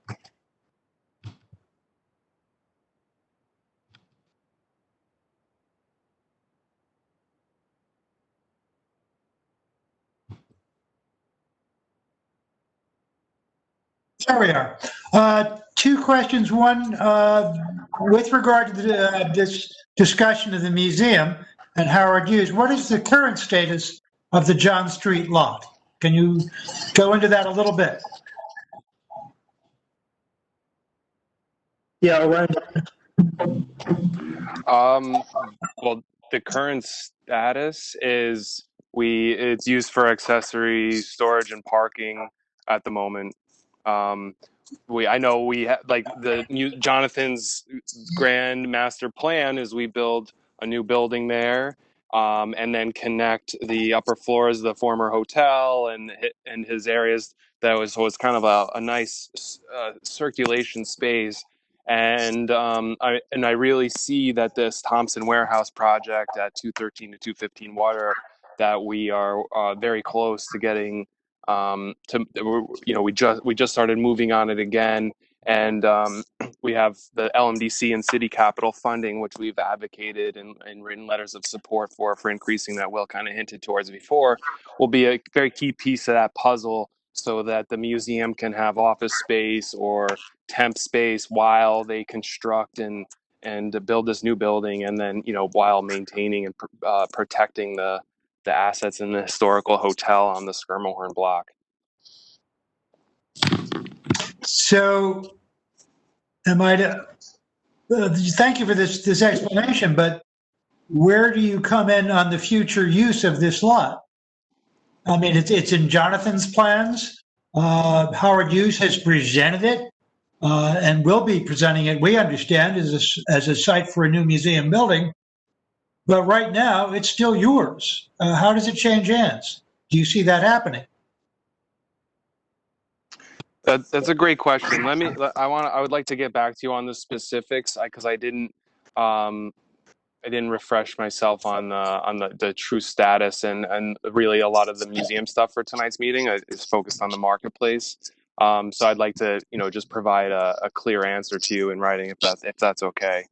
But I know that would be greatly appreciated. Yes, thank you.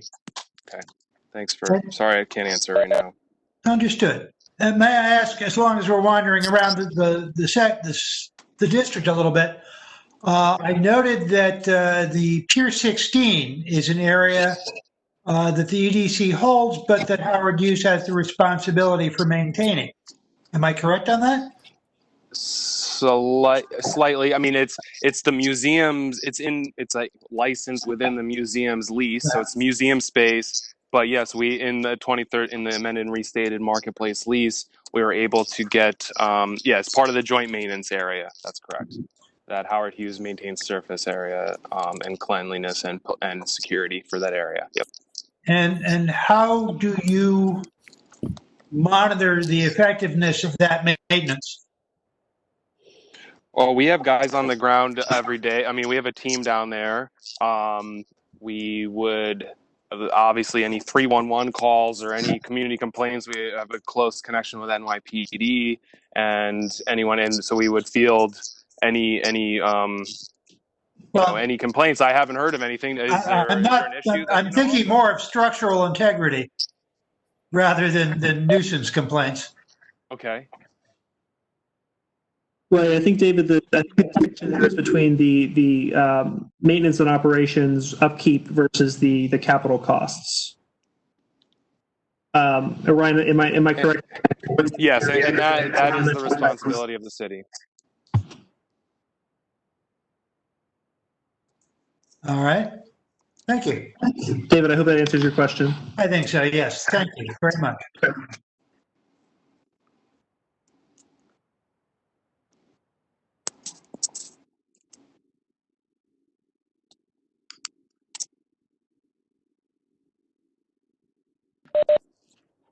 Fern, if you're trying to speak, you might be on mute, but I know where you're going next, and that's to get to a couple of members from the public who had questions. The first is Joanne Gorman, the next is Sarah Williams, and then I know Michael Kramer had something additional to add. So, Joanne, I'm unmuting you right now. Thanks, Diana. I thought I was unmuted. Sorry, this keeps happening. Can you hear me? Yes. All right, thank you. I have two questions regarding the currently vacant John Street lots in the Skirmahorn Road block.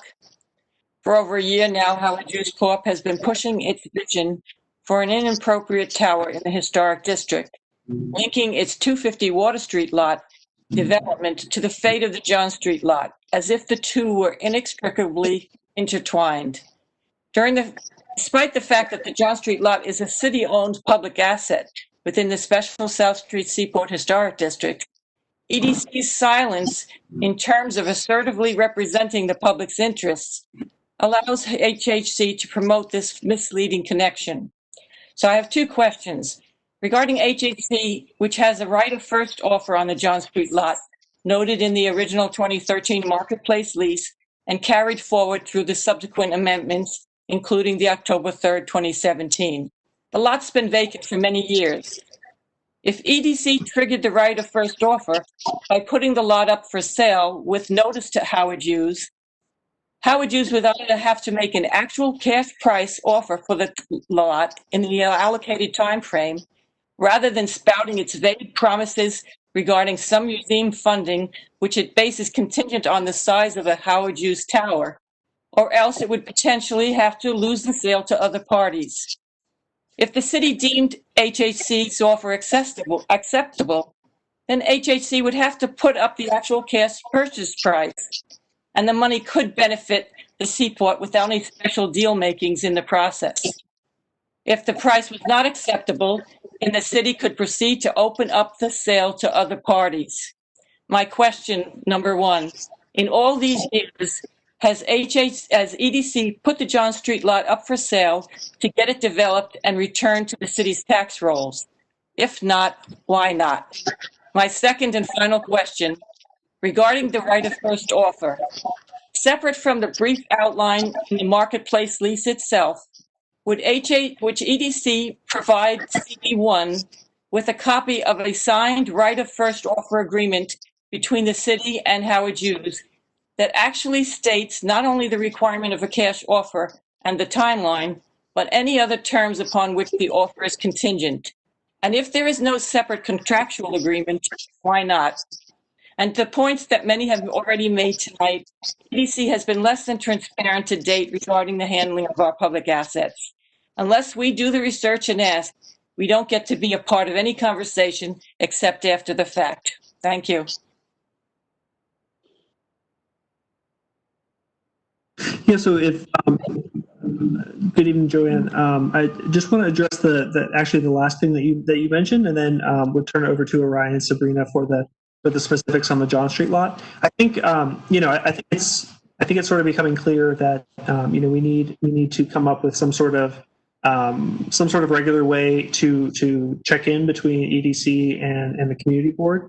I think over the last year we've probably talked about Seaport items at community board meetings maybe 5 or 6 times, but that's been among several different committees, as well as with the Seaport Advisory Group, which was convened once back in, I want to say, January or February. But like Sabrina said, within the lease, there are a number of, and sort of within like general city process, there are a number of things that trigger public review, such as something going before the Franchise and Concessions Review Committee, something going before the Public Design Commission, et cetera. But I think, there are certainly aspects such as exercising of options that are within a existing lease that was previously negotiated that, can be exercised and move forward without public review. But we obviously hear loud and clear that there's an interest in having those discussions ahead of time. So I think, I don't think we need to do it right now necessarily, but I think there's, EDC would be open, and I would,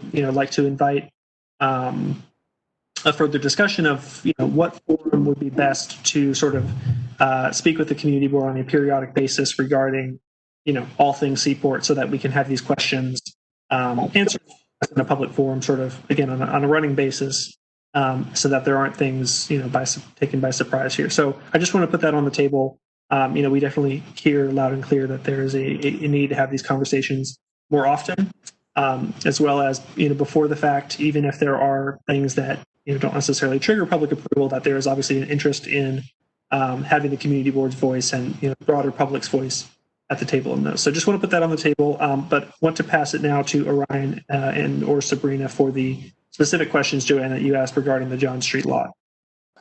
Yeah, just continuing on with what Will said about, I know in the July, I think it was the July resolution that the community board passed, they requesting quarterly meetings, and I'd love to do that, and I think that would be a great way for us to stay on the same page, because as Sabrina said, the blinders are on, and we see the 4 corners of the document, and they have an option on a certain premise, so we go forward and we negotiate the fair market value based on how it's dictated in the lease, and so I apologize that it wasn't brought up, and so I think the quarterly meetings will definitely.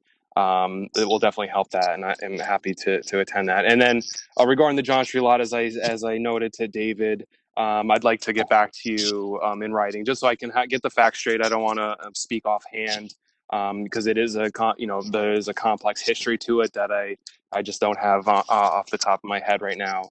And in that response to David, I'll detail. As far as I know, I don't think we've ever put it up for sale in the past years, but I don't want to, I want to get the facts for you. So I'll list your questions kind of within David's response as well, and we can get Orion, them do over me a to you if favor. that's okay. Yeah, Yeah, sorry. Yep, send it to the community board, please. Great. Send all of that to the community board, and we will. We'll handle the disbursement of the information. Of course, we'll send it over to you properly. Absolutely. And how about a separate agreement on the right of first offer? That will be. I mean, it's all related to John Street lots, so that will be within my response. Thank you. Yeah. Yes.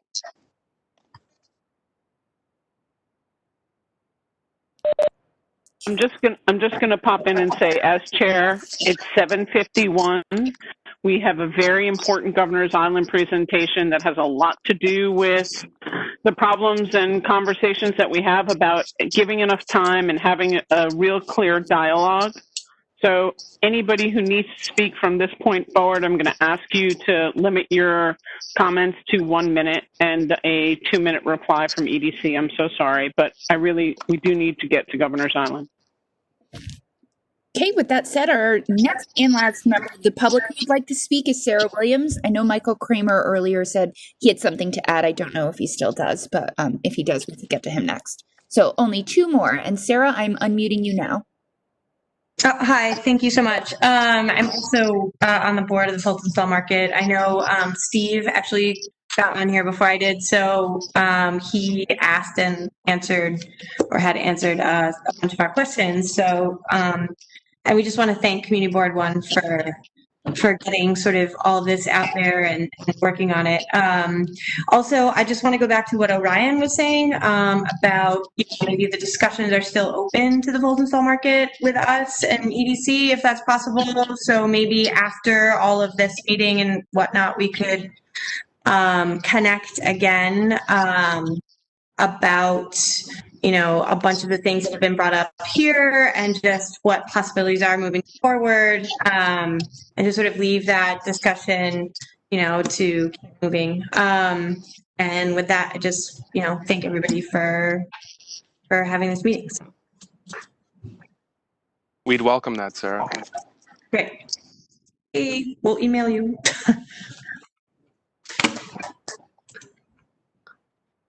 Michael, did you? Okay, this is Michael. Hi.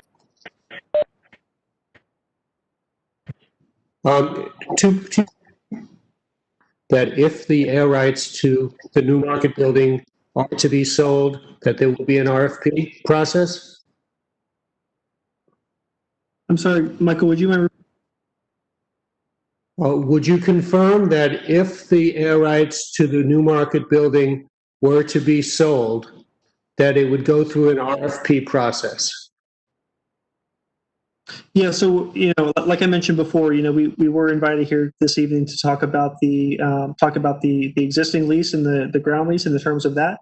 But off the top of my head, if there are city-owned air rights that are unencumbered by any sort of lease, such as those the new market building, those would need to go through an RFP. I'd have to get back to you on other ones. And can discuss that another time. And Michael, I do want to make sure as well that you have those letters that we sent to the controller's office that detail some of the specific. Yes, of course. You have those? Okay. Okay. And my second question is, for future consideration, we've seen that the Queensboro Bridge ramps, where air rights were made available for a public purpose. Would you consider that having a conversation about under the Brooklyn Bridge ramps and making those air rights available outside the historic district for the benefit of the historic district? So really good question. I don't believe off the top of my head that I would imagine that City DOT would have jurisdiction over those. We have jurisdiction over the ones in the Seaport because typically EDC manages assets that are owned by the Department of Services. But Michael, why don't we take a look into that, who owns those, if any exist? and get back to you about that. Okay, thank you very much. And with that, I guess, thank you. We move to our next topic. Is Claire on? And then, Yes, I'm here. okay. Excuse me. Can I just make one point? We do have a second item on zoning and transfer of development rights. Shouldn't we at least go through that maybe in 5 minutes? It's on the agenda, and there's a resolution that we're supposed to consider. I apologize. I missed that. Sorry. Yeah, that's item number 2. And I think that was another reason we had EDC here tonight, and I think even city planning was invited. So I could just very quickly describe what that's all about. Again, it's about the transfer of development rights. The community board has already put forward a variety of alternative new receiving sites outside the historic district that we think could work well here. Again, this community board is in favor of high-rise buildings all over the district. We rarely oppose them. We don't like them necessarily in historic districts. So we would like to work with you, EDC, and you, city planning, to set up a means to find other receiving sites. That was the way the Seaport District was established. And I think there is a resolution that we were going to vote on to officially go on record supporting that. And we certainly would hope that both EDC and city planning support us on this. We know it might take a little while, but so would a land use action by Howard Hughes to do their plan. And even if this doesn't happen immediately, if it helps bring revenue and affordable housing into the district for years to come in the future, it's worthwhile to pursue and get it going now. So, Diane, do you have that resolution? I do have your draft. Give me one moment. My apologies if it's not on. I'm looking at the wrong agenda, I guess, because I don't have it here. Yeah, it was on the one that Lucy sent around this morning for what it's worth. But anyway, here it is. I think I described it, but obviously you could take a quick look at it. Maybe, it goes through the history of the district, some of the points that have already been made, the rezoning that was put into effect, the fact that the community board and the community wants only buildings up to 120 feet in the district, but we do want to come up with a solution. So that's why we have this idea. And I should also add that we even have a developer at 72 Nassau Street who's indicated to us that he's interested in buying those rights now. So this is not just totally pie in the sky.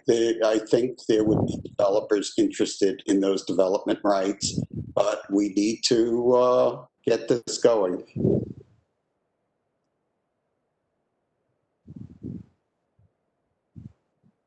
Call the question. I know exactly what the PCR stands for. Sorry, just quick question. Is there any way we can large Can I, Fern, it's Alice. I just, one question, Paul. I did not see this resolution, so it seems like this is a resolution that's been written by you that you're asking for approval of the committee. Is that correct? Well, it was run by, the leadership, Tammy and Diana and Patrick. I sent it over to them to, go through it and to make any changes or whatever. But yes, I did draft it. Okay. Well, I think it's a committee resolution, so I just point that out. generally it's a conversation. I would only say that at the first, therefore be it resolved, the identification of specific sites, I can't see where that is, but yeah, I don't know exactly what you're asking for, but without knowing these sites, knowing a little bit more, I just think the specificity of that is a little bit, I don't know, troubling. I might want to just say a consideration of, of looking at these sites, but not to necessarily. Just to clarify on the sites, and Tammy, you could chime in also, these were sites that the community board identified about 5 years ago when we were all in the process of looking for so-called soft sites in the district where we could possibly put up a bigger building and incorporate new schools into them. So this was a project of the community board where we came up with these precise sites. Yeah, we could, Alice, we can modify that to say including but not limited to, or, as previously suggested, there is modification language that can go in, but these sites were well known, well reviewed with the city for the ideal siting of a new school. No, but I remember. We can soften it. Yeah, I would just, yeah. Paul, you want to accept that? Yes, I accept modifying the language to make it clear that these are not the only sites these are sites that we looked at and we would like to. Good. And that we're not the community board necessarily supporting, a 100-story building at the Coast Guard building. You have to be careful what we're asking for here, and it's not clear to me yet. Yes. So that's all. Alice, you said yes to the modification. Okay. Got it. Thanks. Any other hands up for questions, or can we call the question and move on? Because I really want to get to Governor's Island. Sorry, it's Colin. I can't read it. I'm going blind, I guess, but is there anyone to enlarge this page? Thank you. There you go. And I'm buying you a magnifying glass. Buy me 10 years back from my age. Was there a question in here or a comment before we call the question? Tammy, it's Vicky Cameron. Yep. I do want to say I know 72 Nassau quite well, and I understand the whole concept of transferring the air rights from South Seaport here. Nassau Street is a narrow street, and I'm so concerned about the over congestion in Lower Manhattan with yet another high-rise building. Schools take up a lot of space, and parents and pickups, and I'm very concerned about building another huge tall tower on Nassau Street. Okay. Thank you. You're welcome. Anybody else? Speak up, because I'm not standing by the computer to see hands. I'm just trying to move people. Sorry, Tammy, but I'm just going to say that maybe you want to take out the specific locations or be very specific as to what was approved prior. That's all. Because I can see that's what's going to happen is you're going to find that people will have problems at each one of these sites potentially. You don't want to. You know what? But we have it. We've changed the language to say suggested but not limited. We've got other softer language in there that we're crafting. If people have objections, they can either vote with or against. It's up to them. We can also strike it out at the full board when we go to vote for it. All right. So that's fine. Tammy, I can't see the bottom of the resolution, the very end of it. Okay. It's the kumbaya paragraphs that we ask everybody to work with us.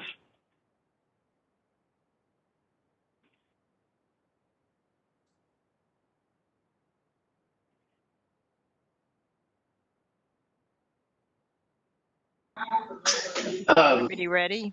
Yeah, Tim, I have a comment on this. I wish I agree with Paul like 9.5 out of 10 times, and this sounds like something I'd probably support, but this seems pretty complex, and I think sometimes we just vote along lines.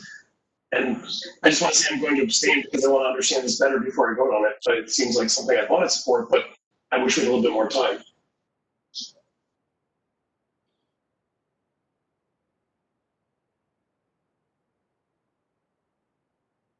Well, Fern, it's back to you. Sorry, am I muted? Can you hear me? Okay. Yes. Can we go ahead and take a vote? Yes. Okay, I'm going to do a quick roll call vote. Patrick Cannell, Yes. Fern Cunningham, Abstain. Megan Brown Kennedy, Abstain. Alex Blank, I'm sorry, I'm going to have to abstain. I think the spirit is there, but again, that one there, can't vote on that yet. I didn't read it carefully. Vicki Cameron, Cameron, yes. Rosa Chang, Abstain. Jason Friedman, Abstain. Paul Goldstein, Yes. Michael Kettering, Abstain. Joel Capel. Oh, hey, one moment. I think he is on the phone. Let's unmute him.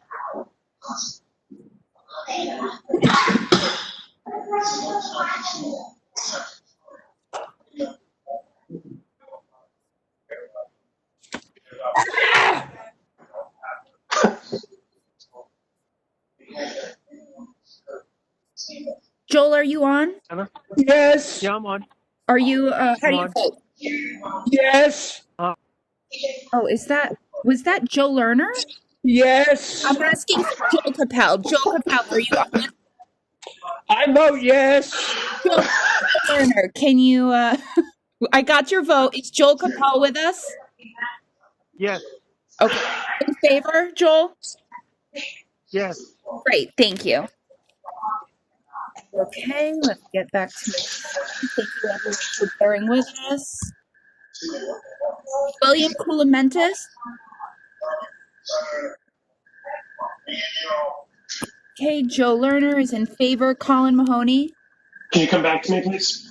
Sure. Anthony Notaro.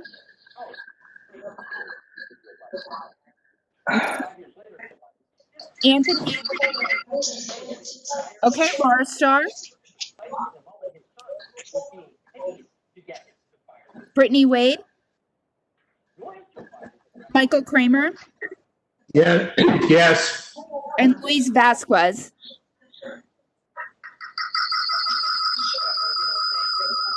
Okay, if you're not voting, can you please mute? And I'm going back to Colin Mahoney. It sounds like it could be a tight vote, so I'm going to say yes because I trust Paul. So there we go. Okay, that's everybody I have. So let me do some quick math. Did you get Capel and Koulimentis? William Koulimentis, I did not get. William, are you on? Yes. All right, I may need to unmute him. Can you hear me, guys? I can hear you. How do you vote, William? Abstain. Okay.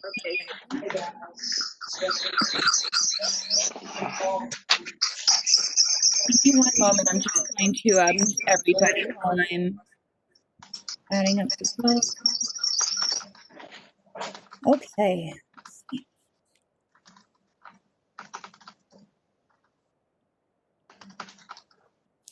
Okay, 7 votes in favor, and let me count the abstentions. And 6 abstentions.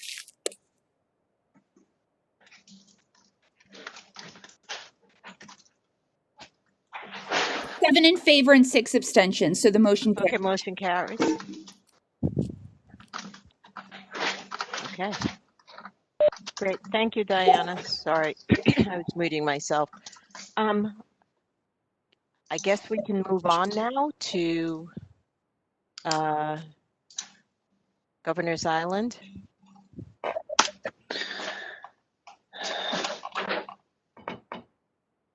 Fern, should I start? Hi, Fern.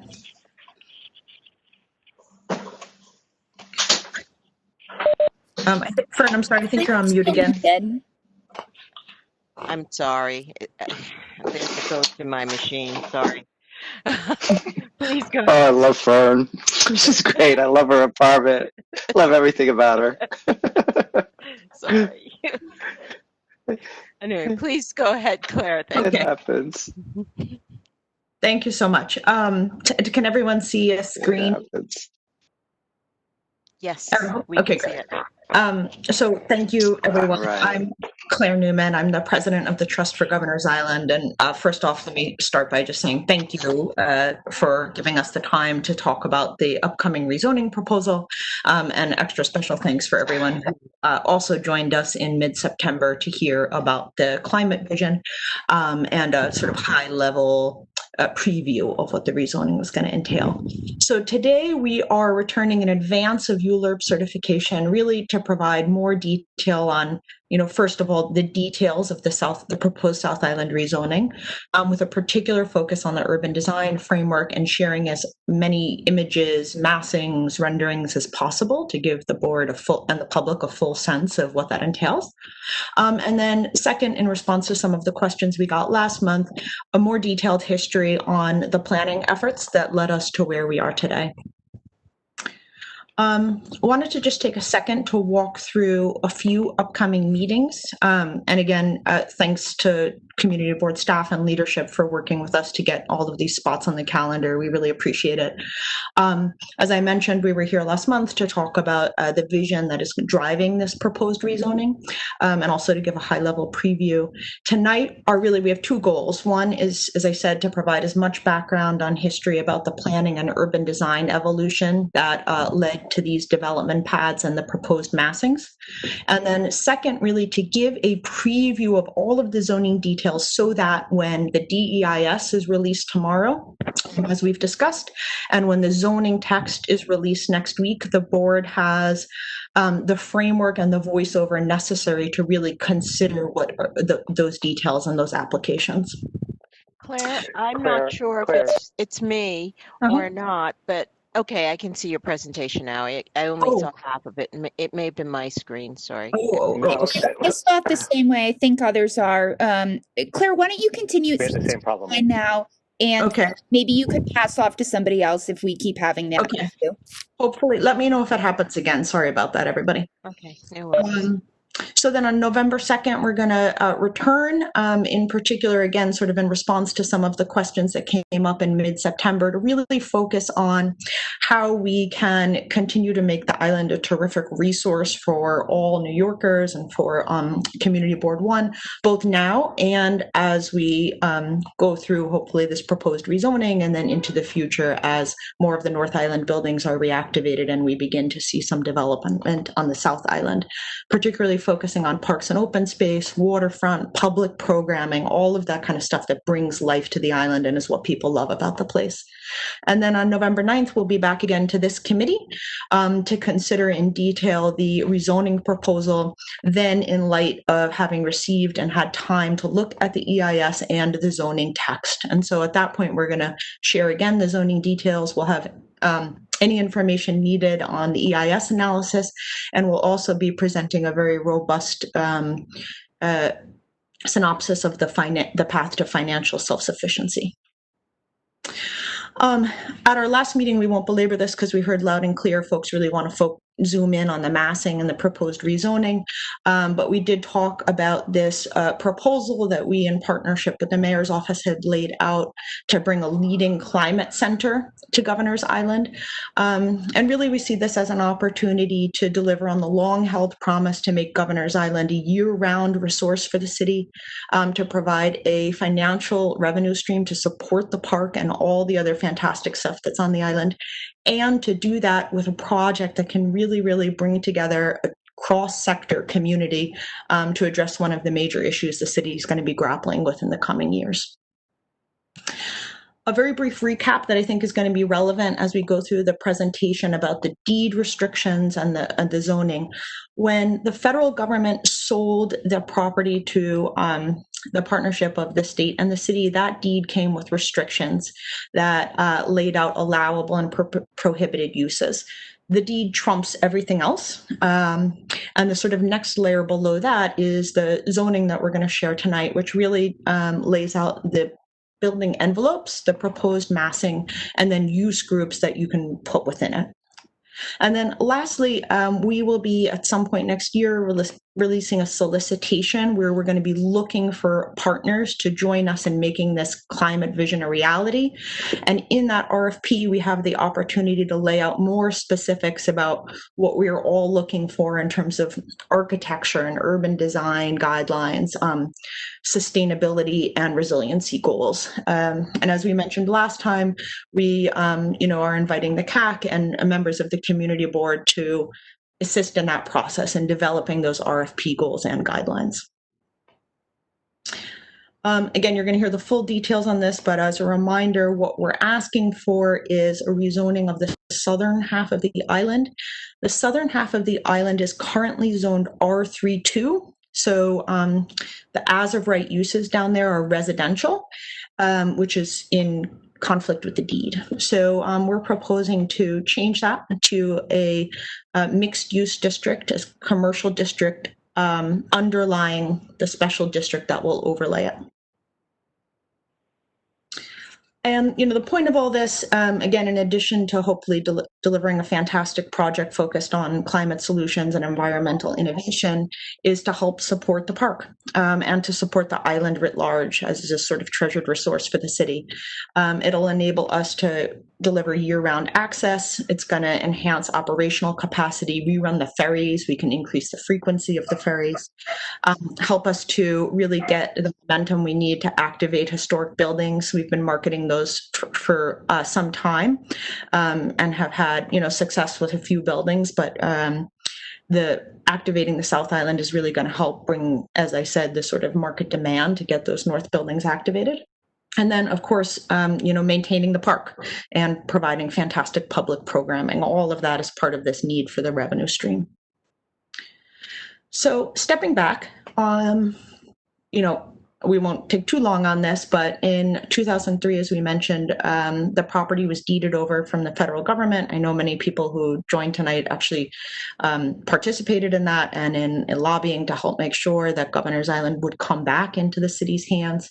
And the deed required the preparation and release of a master plan. That's the 2010 master plan, which we'll talk about in a moment. It also outlined required, permitted, and prohibited uses. And the deed contemplates this idea of mixed-use development to help support the island financially. In fact, going so far as to requiring that all revenue, rental revenue generated on the island must stay on the island and go back into it. With the transfer complete and with those deed restrictions in hand, GIPEC, sort of the predecessor entity to TGI, really began working on that master plan with these core principles at the heart. And as you can see, thinking back to the presentation from last time, this is really still at the heart and soul of the work we're doing today and have been doing on the island for many years, to make sure it's a fantastic public place with great open space and recreation, a center for culture, for education, for innovation, and a pathway to financial self-sufficiency. In 2006, GIPEC issued a RFQ for folks who could complete this master plan. And as you can see, at that time, the RFQ really laid out all of the requirements around the park, making sure that there's 40 contiguous acres, satisfying all the deed requirements, but also a lot of care to how to make the park fantastic. And it laid out these basic development sites, which you can see here outlined in gray. A lot of the thinking in the location about these sites was about keeping the development near the existing buildings, but also around access to transportation in terms of both ferry, obviously ferry use, but in terms of both passengers and operations and construction. And then weighting the vast majority of the potential development to the eastern side of the island so that this whole portion of the island could be opened up to direct waterfront access and to views of the Statue of Liberty and Lower Manhattan, the Verrazano Bridge, etc. Because if you actually go back to this, where is that? If this previous picture, which shows when the Coast Guard was there, the park was just this part in the center, and all of the development was around the edge. And so GIPEC at the time saw an opportunity to really open this all up. Coming out of that competition, West 8 was selected, and this was the master plan that came out of that process. This is the master plan that still exists today. What you can see here again is the same sort of basic layout of the development zones and the park here in the center of the island and around the southern and western tips of the island. And this is the park that's been built, basically. A lot of the reason that West 8 won the competition is because they really brought this idea of resiliency and sustainability into the plan. The whole site was raised. They reused all of the old construction materials. The beautiful hills were created. And there was this local planting strategy that is really meant to think about how urban forests will adapt as we begin to experience climate change in New York. And that's been successful so far. We can go into the details about that if folks are interested, but also because it brought a playfulness and a sense of joy to the place. As part of this process, creating the master plan, there was many years of planning, of research, of engagement, presentations to, again, the sort of community advisory council and to the community board, all of which culminated in a 2011 EIS to allow the construction of the park and open space. So jumping forward a little bit in time, that was sort of phase one, if you will. In 2017, as the trust was nearing completion on the construction of the park, as visitorship was up and so much momentum had been built for the island, essentially the trust turns its attention to thinking through within those development parcels that have been identified, how do we think about massing down there and urban design down there that sort of takes us to that next step and delivering on this idea of having a vibrant, mixed-use, year-round community on the island that can help create a revenue stream that supports the island in its mission to be a fantastic public resource.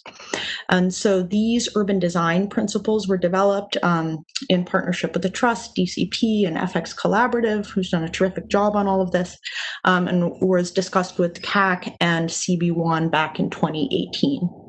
And these are still in place today. They have guided the work that has gone into the proposed rezoning and will continue to guide as we move into the RFP process. Oh, and so, excuse me, I skipped one of the most important things, which is to introduce our colleagues who are here today. We have Jack Robbins and Ben Abelman from FX Collaborative, who are going to walk us through more details on the urban design process and the zoning. And we also have Wesley O'Brien from Fried Frank, in case folks have questions later in the presentation when we talk through the specific zoning use groups and deed restrictions. So I'm going to turn it over now to Jack to take us through the urban design framework planning. Claire, do you want me to move presenter privileges over to Jack? If that's easy, that'd be great for you.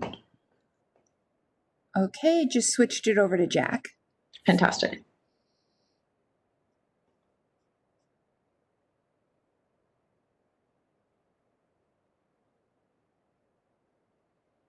Okay, can you hear me? Yes. Great. Okay, and you're seeing the screen? Yes, we can. Good, great. So I'm Jack Robbins, Director of Urban Design for FX Collaborative, consultants to the Trust. And we have been thrilled to be part of thinking through and planning the next transformation of Governor's Island. And I say the next transformation because it's gone through a lot of different transformations. It's been a lot of different things over time. When the Lenape Indians originally used the island, it was Nutter Island. It was much smaller than it is today, as you see here. It was, came a fort. Castle Williams was built on it in the Revolutionary War. Then around World War I, the South Island was created, actually a little bit before World War I, using fill from digging out of some of the subway lines in Manhattan, and was really used as a almost kind of industrial base, military base. It was then became part of the Coast Guard, and as we've seen in the photographs that Claire showed, was built out with a wide variety of buildings and building types and recreational areas. So we're now, and then there we go. And then most recently, in the last 2 years, the park has been built out, and it's been a huge success in sort of transforming the island and people's understanding of the island. But part of that original master plan with the park were the two development areas on either side, and that's what we're focusing on now, sort of setting the stage for the next transformation. So these are the two development zones here you see outlined in red, 27 acres on the east side and 6 acres on the west side of the island.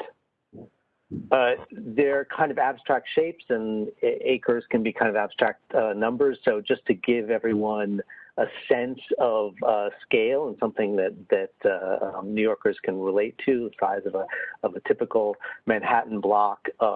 We've done the overlay of those two areas, so you can see that the larger site is a little bit more than 2 full blocks long, and the smaller site pretty much close to 1. This also underscores the need to break down these sites into parcels that make sense for development and to really plan them so that they work. One of the first steps in that planning is understanding how people arrive to the island, and it is by ferry, and it's really at these two key points, Swasson's Landing and Yankee Pier. When you get to the island, though, the paths that exist to get you to the development zones really point to Yankee Pier as the primary arrival point for the development zones. There aren't good direct routes, especially to the eastern development zone, also to the west development zone. So one of the early conclusions we came to was that Yankee Pier was really going to be the gateway for this new development.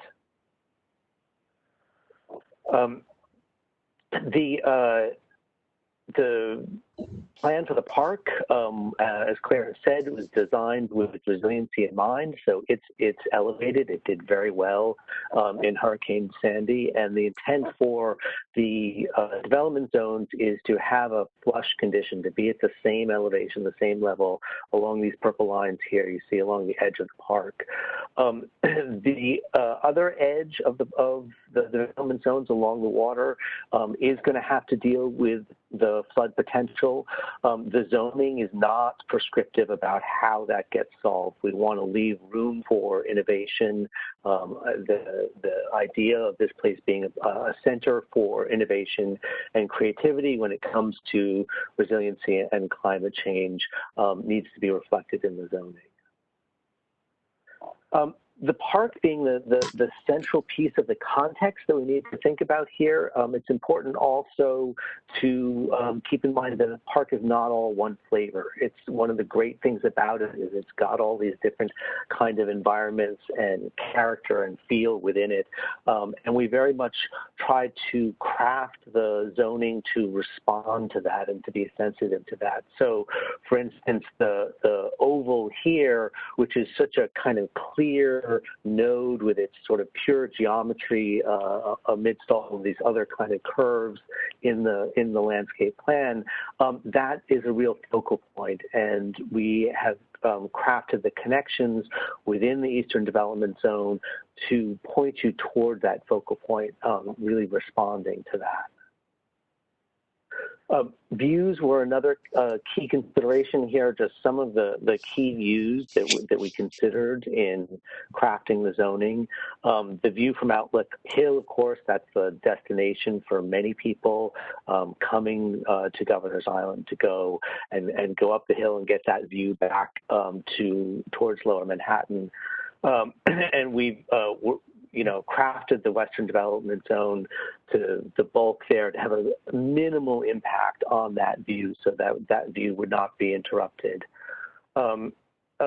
also, it's important in thinking about the views when you think about this view from Liggett Terrace. So when you go through that big grand arch in Liggett Hall and out onto the terrace and you sort of first see the park out in front of you, that view is going to change a lot, and it's always been planned to change because as the trees grow in, as that whole hammock grove grows in, it's going to be a very different view than it is today even. So a few design principles and a few images for how the zoning responds to that. The first is to connect through the development zones. We had these two fantastic assets here, this amazing park that Weststate designed and the waterfront and the views that you get from the waterfront that wraps around the island. We want to be able to sort of bring these two things together and connect them. As Claire mentioned, you know, one segment of the island is really where the park opens directly to the waterfront, but then where there are development zones to make sure that those are permeable and porous. And this is, you know, something, again, I think was part of the intent of the original master plan, the fact that the edges to the development zones follow this sort of curvilinear path. This was intended for the park to feel like it's woven into the development zones. This is not Central Park where you have a hard line and a big avenue that separates development from the park. They're really meant to have a much closer and integrated relationship.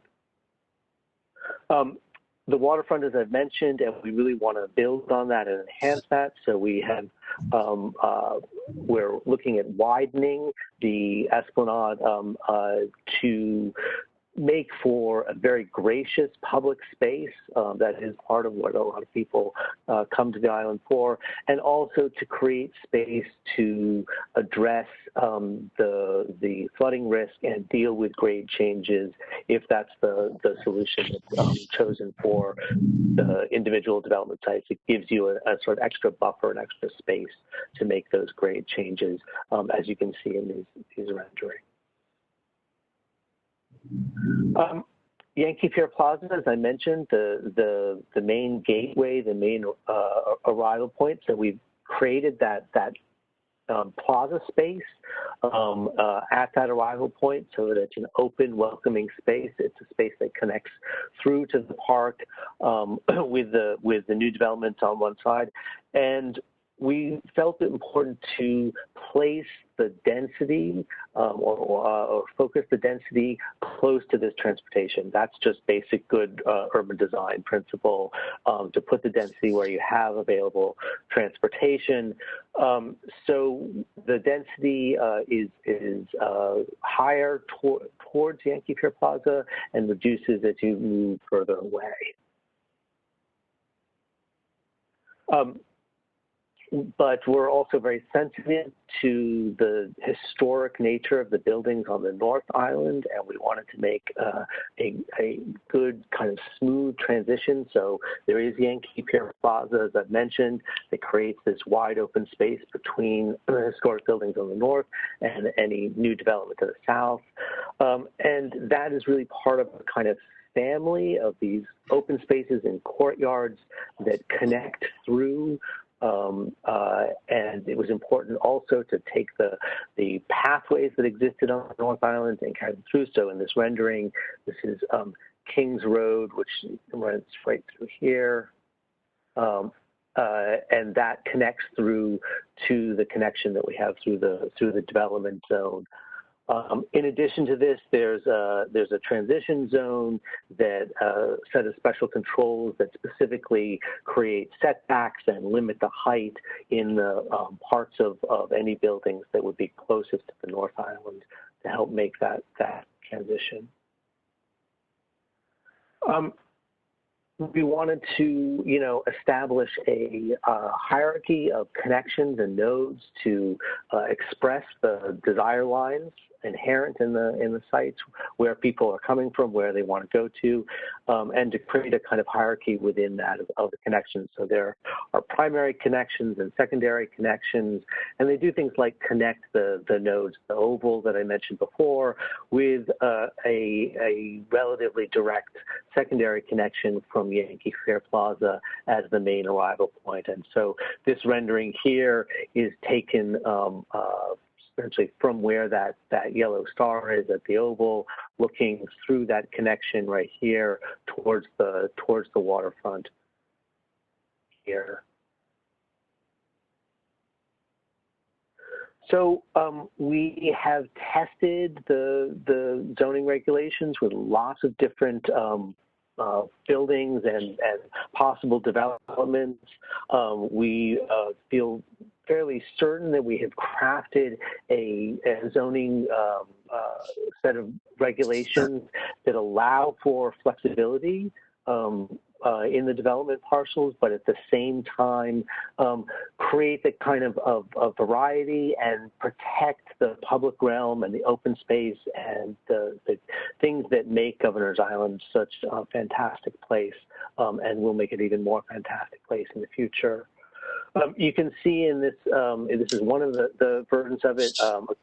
One of the things to point out here is the kind of variety in the buildings that establishes a kind of base with a few key moments of greater height. That is also kind of built into the way the zoning works. And I'm going to turn it over to Ben, who's going to get into some of the details of the zoning rules. Great.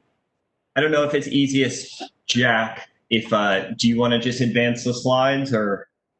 I'm happy to do that if you want. Yeah. I don't have the share. It's easier, so let's just keep it moving. Keep it rolling. Yeah. Yeah. So thanks, Jack. I'm here to give you guys a brief overview of the zoning text and really try to create those connections from how those planning principles really inform the text that is in the new Governor's Island, the expanded Governor's Island Special District. So currently, as Claire mentioned, the site is zoned R32, and the Southern Island is currently outside of the existing the special Governor's Island District. So the rezoning, the map change that is being proposed is to remap the R32 site on the Southern Island as a C41, a medium density commercial district, and then expand the special district to encompass the entire island. It's important to note that there is no proposed change to the R32 zoning on the North Island. The only zoning change really is the C41, an expanded special district on the Southern Island. Next, please. So the Southern Island, so the island is separated, the special district is separated into two sub-districts. The northern sub-district is the Governor's Island special district that exists today.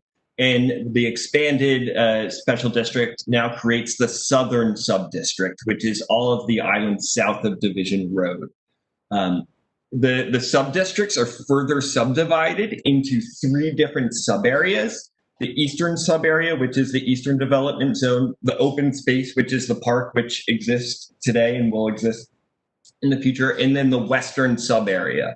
It's important to note that the open space area will be subject to special controls that are really designed to preserve the open space and to provide amenities to that open space. And this presentation is really going to focus in on the development within the eastern and western sub areas in the rules that control the bulk. Next, please. So the way that we've translated some of the design principles into the zoning, it's really clear to understand the zoning at four different datums. There's the ground plane, which the goals on the ground plane are really to create those connections, divide up the development zones themselves, and create more public open space within the development zones. Above the ground, we've broken up the building bulk into three different datums. The base, which really controls the up to 75 feet, the middle sections of buildings, which is 75 feet to 125, and then upper portions, which are above that middle. And so I'm going to go through each one of these datums and point out kind of key overarching rules on a parcel basis. Next. So let's talk about the ground plane control. So as Jack showed in kind of one of our early planning diagrams, there is the need to really kind of create connections through the development zones, specifically the Eastern Development Zone. So our strategy is a strategy of flexibility in terms of how these parcels can be crafted. The map which you see here is really a text map which will exist within the zoning resolution. And what is being shown are the areas which are hatched in green represent areas to where the primary connections must be. There is no specific language as to the exact orientation of how those primary connections must pass, so long as they pass from within these zones. So the primary connections will be 60 feet wide at a minimum, and will have be open to the public at all times, and will really be the tool that creates 4 different parcels on the Eastern Development Zone. In addition to the primary connections, Jack mentioned that we have proposed widening the esplanades 70 feet on the eastern, 75 feet on the western, to permit grade change and really to create a large promenade for the public's enjoyment. And then finally, the last thing to note here is that part of the open space requirements for the eastern sub-area is the creation of Yankee Pier Plaza, which you can see highlighted in the neon green adjacent to Yankee Pier, which is required as a minimum 25,000 square foot open space, really as kind of the welcoming plaza to the island. So next. So just as an example, the flexibility really can yield some different outcomes. So this is just an image of how the primary connections could take a curvilinear form, but you see here how the north-south connection really connects the existing North Island to that oval, really creating those desire lines and creating key access through the development zones. And then next, the development zones could also be squared off and create more rectilinear parcels. And so for the sake of this presentation and kind of the explanation of these rules, we're going to use this parcel strategy as kind of our test case to walk through the rules. So next. So in addition to the primary connections,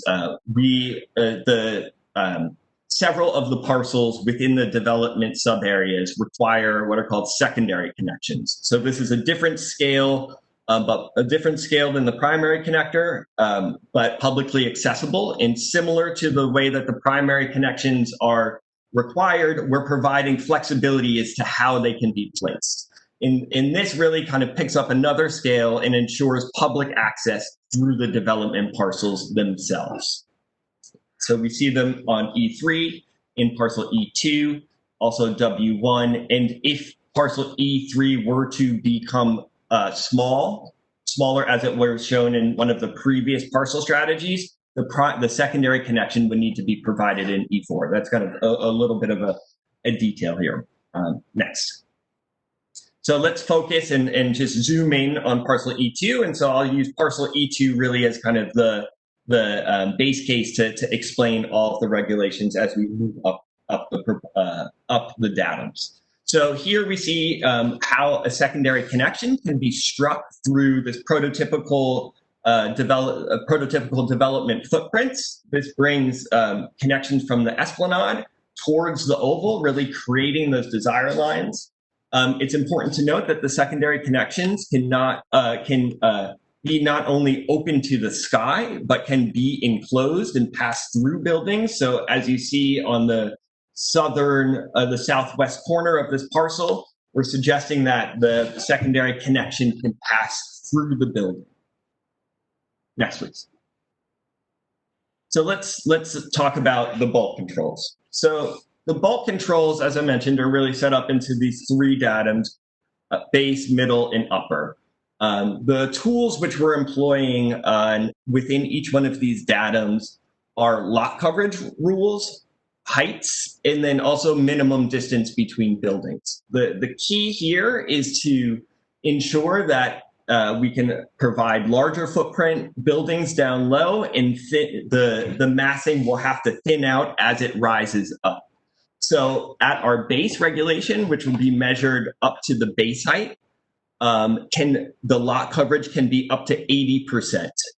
The maximum base height predominantly throughout the special district will be 75 feet, with a few exceptions, which we'll get into later, but there are a few exceptions here in parcel E2, and one of which is that adjacent to Yankee Pier Plaza, we are permitting a taller base height up to 90 feet, and then adjacent to the Esplanade, if a building fronts solely onto the Esplanade, it can be no taller than 60 feet. In other ways to break up the development parcels, there's a maximum building length provision that caps the maximum length of a building to 400 feet, really ensuring that there will be porosity through the development parcels. And then in addition, we're requiring that there is building articulation so that there will not just be a single wall or a single plane within one of these 400 foot, if a building were to be 400 feet. Next, please. So going up to the middle portion of the buildings, which is measured from 75 feet to 125 feet, we're turning the dial on the lot coverage down, so we can have a maximum lot coverage of 50%, and then increasing the dial on the minimum distance between buildings, requiring that buildings there are separated by 60 feet. Next. And then finally, on the upper portion, we have a number of controls at play here. The two primary being the maximum lot coverage is reduced to 30% above 125 feet, and the minimum distance between buildings is 90 feet. In addition to the lot coverage provisions, there are maximum floor plate sizes. And so within the eastern sub area, the maximum size of a floor plate cannot be greater than 30,000 square feet within the upper portion. It's important to note that the maximum building heights vary from parcel to parcel. We're looking at parcel E2, which has a maximum building height of 300 feet, similar to that of W1, which too is 300 feet. The second tallest parcel maximum building height is 230 feet, which is located in parcel E1. And then the remainder of the parcels, parcels E3 and E4, will have a maximum building height of 200 feet. Next. In addition to the maximum floor plate size, and there are controls that ensure that we will not have upper portions of the buildings, broad faces of upper portions of buildings close to the Esplanade. There's a rule within the zoning which really requires that the narrow face of a tower, which you can see on the far left here of this image, but can be the narrow end. But if the building were to be set back within that D or U-like shape, the building can broaden. So the closer it is to the Esplanade, the narrower it is, the further back it can get wider and start to run north-south.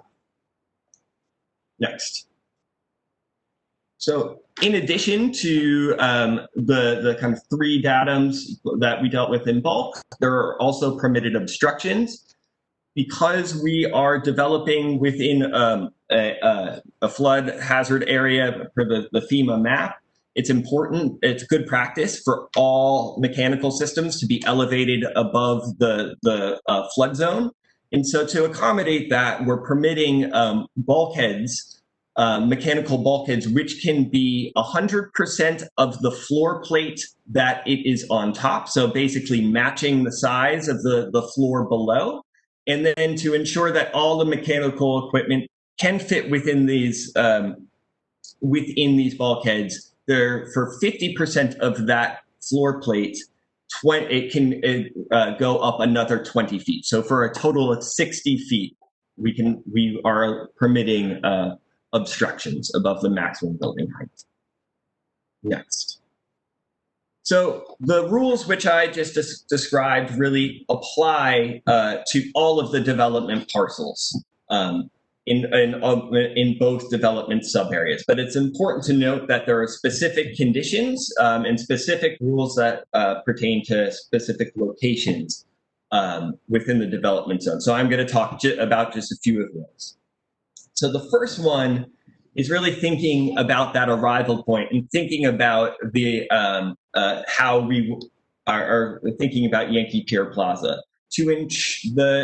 The rectilinear nature of a development parcel, if it were to just be perpendicular to the waterfront, would create a tapered condition to the building form. So we're restricting any upper building portion within 200 feet of Yankee Pier Plaza to not be able to be perpendicular to the waterfront and therefore create that kind of tapered condition upon arrival at Yankee Pier Plaza. The goal here is really to have that arrival be open and have that view corridor unobstructed across the island. To permit, you can go on to the next. So we're permitting to ensure flexibility for the upper portion placement. We're permitting a range of orientation here. So from parallel to Division Road or the district boundary line, we can rotate counterclockwise so to achieve a true east-west orientation for this upper building portion. And this really is to ensure that an upper building portion will have the most optimal solar orientation to help ensure a sustainable building and take advantage of daylight and heating that daylight can have in the wintertime. So as Jack mentioned, we have in regards to the transition zone or the transition from the historic North Island to the Southern Island, there is in the zoning a transition zone, which is required, which prohibits any building above the base height from being within 150 feet from that north-south sub-district line, which you see here where it says Governor's Island sub-district. So that really ensures that we'll have a very deep setback at Yankee Pier and upon that arrival. And so that transition zone not only impacts parcel E2, if you can go on to the next slide, this transition zone mirrors the district boundary, the district line, the sub-district line, and crosses the entire island. So will be the deep setback in parcel E2. Deeper setbacks will be required in parcel E1, which is the half circle shape just to the west of parcel E2. And then that carries all the way across to the Western Development Zone, which too will require that 150-foot setback and no building portion above the base within that. Next. So so many of the other special conditions are really focused on the the western sub area. The first of which is that there are some special a special base height control for the southern portion of the western sub area. So the southernmost 100 feet of the parcel can only have a maximum building height for 50 feet, a maximum building height of 50 feet. So this is really, we're trying to step down any building bulk towards any future park amenities that might be built just to the south, and really also stepping down to the hills that are further south of this parcel. Next. In addition to the special base height controls, really kind of keeping views, especially views from Outlook Hill in mind, there are limitations to where buildings can exceed the base height. And so what you see here applied to the base at 75 feet is just this plane with the gray regions being areas where buildings cannot exceed the base height. So for the first 100 feet from the western esplanade, no building portion can exceed that base height. kind of dovetailing with the regulations regarding the transition zone. That first 150 feet on the north is also a prohibited area, and then dovetailing with the the maximum base height regulations for the western development zone. There's no building portion that can be above the base within that first 100 feet at the southern end. So this really will help to kind of push the views away, push any building away from that water's edge, and really preserving the views towards Lower Manhattan from Outlook Hill. Next. Similarly to the maximum the maximum floor plate sizes, which we see in the eastern sub-area, the western sub-area has this regulation as well, though a slightly smaller number, where we only permit 27,000 square feet. Next. So now just kind of taking a zoom out at what a potential development could be at a maxed out FAR. You can see that we have a variety of different building heights, with taller buildings being closer towards transportation and that arrival point of Yankee Pier Plaza. We see the separation and kind of the dividing up of the eastern sub-area through the primary connections. And then, through the ghosted buildings, we can see the secondary connections pass not only through the parcels, but also pass through the building, really creating this new network of publicly accessible open space to really gain access to these development sub-areas. Next. And so just to kind of put this into context and comparing it to some of the other rezonings that have happened in Lower Manhattan or other similar rezonings such as Cornell Tech, Governor's Island would achieve an FAR of 2.98 based on its 2 development zones. So that's the 27 acres on the east and the 6 acres on the west. And so it's very much it's slightly greater than Cornell, but smaller than Manhattanville, and very much in line, less than many of the other major rezonings that have taken place in recent years. And so with that, I'm going to pass it back to Claire, who's going to talk about the vision of the Climate Center.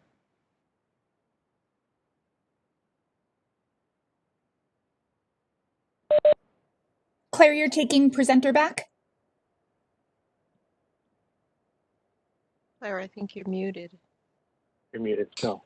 Yes, thank you, Diana. This will be our last switch, promise. No problem. Okay.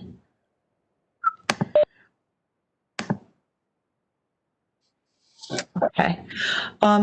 So basically what we've done is sort of walk through the period of time where the master plan from 2010 was getting created, the construction of the park, obviously, and then the work that has been happening over the past couple of years on the urban design related to the rezoning. In the past year, we've essentially been doing quite a bit of work on strategic planning and research related to this concept of a climate center. And as part of that work, we asked to create another set of renderings that would essentially represent what we think a potential climate center could look like on Governor's Island. It takes this exact zoning framework that we've been talking about for a couple of years now and basically imagines what it could be in the context of an educational user, potentially dorms, living laboratory, etc. As a reminder, that really this is the mix that we could imagine on Governor's Island following a rezoning and following this future solicitation, which really starts with finding this research or educational anchor and builds out dorm faculty housing, hospitality, commercial operations and innovation, all nested in this idea of a living laboratory and expansion of our cultural users. So the first new rendering basically looks at coming off Yankee Pier and a potential research or educational building that could be located there adjacent to the ferry terminal. A view close to the southern part of the island that can imagine what a living laboratory would look like, really focused on ideas of testing for urban agriculture in terms of climate resiliency techniques, in water innovations. Coming around the Western Development Zone, where one could imagine a small convening space, some other potential building located there associated with the center and with growth on the island more generally. An image that shows the revitalization of the North Island historic buildings, including the old historic theater, and how that can knit together with potentially future development on the southern part of the island, and also showing how we hope that this will, be a year-round destination for folks in the future. A view that shows the park more mature. This is what Hammock Grove is meant to look like many years from now, framed out by development around the eastern zone.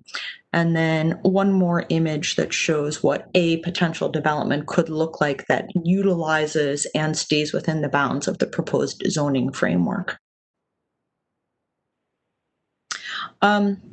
So that is sort of concludes the portion that's really focused on the proposed rezoning, renderings, massings that help us imagine what that could look like. We know that we got a lot of questions in mid-September about deed and specifically what kinds of uses the zoning would allow. So we have a section here that really deep dives on that. The deed, as we've mentioned, from 2003 creates 3 buckets of required uses, permitted uses, and prohibited uses. The required uses include general public benefit, 40 acres of parkland, which is complete, and 20 acres of educational facility. And then as well within the required use bucket includes things like other open space, transportation, cultural facilities, museums, and historic sites. Important to note that the parkland is required in perpetuity. Permitted uses are sort of everything that is also fine, which includes really a lot of the use categories that are being proposed under this rezoning, including commercial, including hospitality, such as hotel, cultural and arts facilities, caretaker housing for on-island caretakers, retail, public works, and health facilities. And then prohibited uses is residential, industrial or manufacturing, casino, and parking. Note that the prohibited uses are restricted for a period of 50 years after master plan adoption. So in 2060 or 2062, these would lift.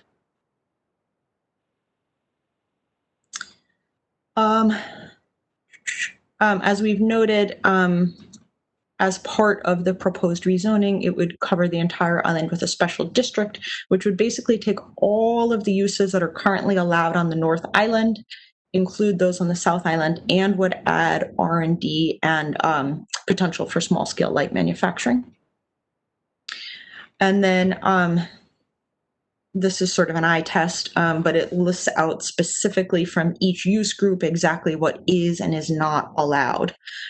Community facilities are all okay. Those are generally our nonprofit users, such as universities, museums, hospitality, i.e. hotels. Retail establishments, these are really meant to sort of support year-round life on the island and is fairly specific in terms of what is and isn't allowed in the sense of preserving this small-scale neighborhood character. Office, some amusements, theaters, merry-go-rounds, no stadiums, allowing for very limited sort of artisanal craft beverage, could we have a distillery on the island? And then as well, very, very selected use groups from these other categories that are really all meant to serve only the functions that are happening on the island. For example, you can't do a power plant on the island, but we will need a substation to help provide power to the island only for on-island use. Another area. Claire, just a quick question, because you said when you're looking at the uses and the prohibitions. Yes. I believe the prohibition of the energy expires as well, correct? Yes, Wesley, fact check me if that's wrong, but yes, that is correct. But the zoning would continue to preclude that. Does the zoning continue to preclude any of the prohibited uses beyond 2060? Yeah, thank you. That's a great question. So all of them, with the exception of residential, which I'm about to dive into in very small quantities. So the industrial and manufacturing potential use groups are very limited. And again, they're sort of laid out in the next slide. It's sort of distilleries, which are considered manufacturing.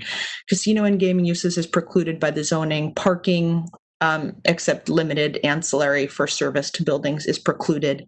And power generation for off-island is precluded. Like, you couldn't build a 270 megawatt, cogeneration plant on the island under zoning, even after the burn off.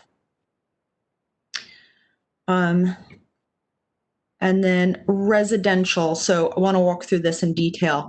And to make clear that, so the rezoning we're proposing, as Ben described, has a FAR capped at 2.98. There's a hard zoning FAR ceiling on the proposed zoning. However, for residential use, that FAR limit is a 0.5, so much, much lower than the 3, which is actually less than today. Co-ops and condos, if we think about a couple of years from now, those are prohibited by the deed. They're not allowable on the island. Rental, market rate or affordable rental units where people sign leases, prohibited by the deed. Dorms are allowed under the deed, and they're feasible under this proposed rezoning. They're typically filed as community facility. Faculty housing is allowed under the deed. It's feasible under this proposed rezoning. That's usually filed as residential. And then same thing with short-term artist, cultural, or scholar residencies, caretaker housing, and then last, hotel, which is also allowed under the deed and feasible under zoning, but is filed as hotel. But those deed restrictions you said go away. So co-ops, condos, and rentals would be allowed as of 2060. Technically, but I want to, right now we're pursuing a zoning that is, as we said, sort of all in line with things allowed by the deed. And that, we think is necessary in support of this idea of doing a climate center. Like, we are going to need caretaker housing. We're going to need faculty housing. We want to be able to support artist residencies. The important thing to note is that, and we're pursuing this RFP where we're going to hopefully build things out over the coming years. Let's pretend the worst case happened, right? And 2062, someone comes along and they look at everything that's been built on the island and they say, I want to turn it all into condos. Because we've reduced, because we're capping the residential FAR at 0.5 instead of 3, they would need to come back and do a ULURP to get those other 2.5 FAR to allow that to happen. Did that, Tammy, make sense? Did that answer the question? I think for the community to understand, who has spoken out with resolutions and talked about long before I got here, about no residential housing on there, no permanent housing, ensuring that Governor's Island does not end up like Central Park with only the well, right? So the question is, what, without changing the coming back for ULURP, how much square footage would be allowable for condos, co-ops, and rentals? Yes, thank you. So the 0.5 FAR translates to 700,000 square feet. I do want to note that today on the south part of the island, because it's zoned R32, that allows 1.7 million square feet. So we're really putting our money where our mouth is on this issue, and the rezoning we're proposing actually reduces that number by 60%. But the number is 700,000. Many thanks. And then last, we're going to go into a lot of detail on this on November 9th, but we promised we would have a little bit more on this tonight. So we're sharing it. As we shared last time, the island costs about $20 million a year to operate that. Today, the city funds approximately 75% of that. That number's been flat for many years. And this proposal creates a path to financial self-sufficiency. This takes a look at what 2050 revenue and expenses on the island would look like. Again, we're going to have many slides to share about this on November 9th. It's pretty detailed and pretty complicated. But, essentially what you see here is that by that year, revenue would exceed OPEX and CAPEX by a small margin. And, it's going to take time, and we're going to have to build up to that. But this is based on a very, very robust analysis that looks at growth and expenses on the island, particularly driven by ferry, and then how this particular proposal and this use group, which includes the educational users and the nonprofit users, what kind of a revenue that could generate to support the island. And then very last, as we mentioned at the top, a few key upcoming dates. Obviously, we're going to be coming back for future meetings.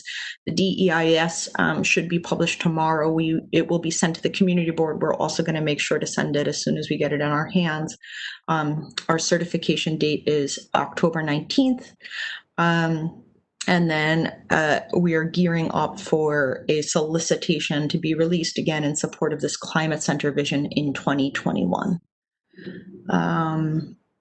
Right. And then very last here, just a recap, here we are, October 19th certification, and then we'll be back on November 2nd and November 9th as well for more discussion. Great. So thank you. We have a couple of small slides in the appendix, which I won't go through, but if folks want to talk about potential resiliency strategies or sustainability strategies, we have that here. We know that was a lot of information. Thank you all for bearing with us through that presentation and your attention, because a lot of zoning details, a lot of urban design details, and a lot of deed details. Thank you, Claire.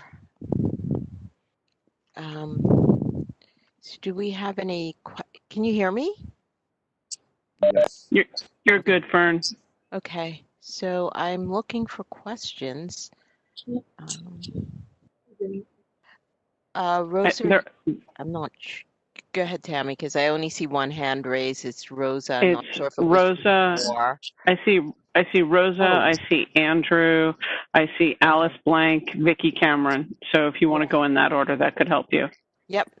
Don't forget me, Joe Lerner. I'll be at the end. Okay, I'll start with Rosa. I actually have a bunch of questions. Do you want them one at a time, or do you want them all at once? I could probably handle 3 at a time, but I don't want to forget anything. So. Okay. So I guess first question was, what are the setbacks for the buildings at the different heights on the park side, like park facing? Oh. Jack or Ben, can you speak to that? Sure, I'm happy to answer. So the minimum setback is 15 feet from the primary connections in from the park. And that's at each setback height, so at 75 and 125? There is no setbacks between the middle section and upper section. There's only a base height setback. Okay. Then let's see. What's the current FAR, and then what's the new proposed FAR? Great question. So the current FAR, it depends on the use group, but I believe, Wesley, stop me if I'm wrong, the maximum is 1. The key difference is that 1 is generated by the entire South Island, as opposed to just the development parcels. So in the proposed rezoning, the whole center open space area does not generate FAR. What would be what's the resulting, I guess, total square footage? Yeah, the resulting total square footage has a hard cap at 4.275 million zoning square feet. Okay, and what would it have been currently with the current zoning? Claire, it ends up being about 1.2. If you took the 4.275 million zoning square feet and divided it across the entire South Island to really do apples to apples to what you'd have today, it ends up being, I think, a 1.2. Okay. then in Let, terms let us, Rosa, let us get you the real answer to that. I think it's a little higher. We'll come back to you. Okay. In terms of maximum building height, so you're saying that the highest maximum building height is 300, but because you have 100% lot coverage for the permitted obstructions, it's actually visibly going to be 340, correct? Because like full 100% lot coverage for permitted obstructions seems extraordinarily generous. It's the lot. It's the coverage. It's the same size as the floor plate coverage. Yes, floor plate coverage. Yeah. I misspoke. So visibly, so from anybody looking at it from the outside, it's actually not 300. It's more like 340, correct? If someone used that whole amount, yes. And yes. Because that's what somebody would see. Yeah. Part of the reason, I think, Allison, you could chime in here, but I think it has varied recently, especially in areas where, there's this trend to move utilities to the roof to provide greater resiliency. But that's certainly an area where we are happy to discuss with the community board what makes sense. Mm-hmm. I'd also say the 100% floor plate coverage, I think, was considered because we see that sometimes in life science buildings, which is one of the uses that was considered on the island. Also to note, there are screening requirements of those mechanicals, so hopefully aesthetically it would blend in with the rest of the mass of the building. Okay, and the max base height was set by what? Was determined by what factor? It really aligns to the existing peak of Liggett Hall. I see. Okay. And is there any requirement for the ground floor of these buildings to be publicly accessible facilities or publicly servicing in any way? There's extensive transparency requirements, and as noted, sort of a lot of prohibitions against creating dead space or loading docks, et cetera, but there are no hard requirements that the ground floor must be something like retail, for example. Okay. There are also requirements. There are also requirements that if the buildings along the park edge are set back from that park edge a certain distance, that setback zone needs to be publicly accessible. Yeah, that's actually really important. Essentially thank you for raising that, Jack. All of the interstitial space, like in between a future building and the esplanade or the park or a primary connection, all that space must be public. Okay, that's wonderful to hear. Then, sorry, two last things. One is, how about the urban farm program and the composting center and all of that? Yeah, thank you. They came up last time as well. We have committed to working with both of those folks that if and when the time comes that they need to move, we will work with them to find them homes on the island. Okay, excellent. I love them. And we do too. Great. Last point is, so I noticed that there's a difference in the esplanade width from the last meeting that we were at. So I appreciate that. Can you get it wider? Because the perimeter is a major public area, and 70 to 75 feet for the amount of volume, especially if it's going to be year round, that you would anticipate, especially during high traffic times, is frankly a little tight, and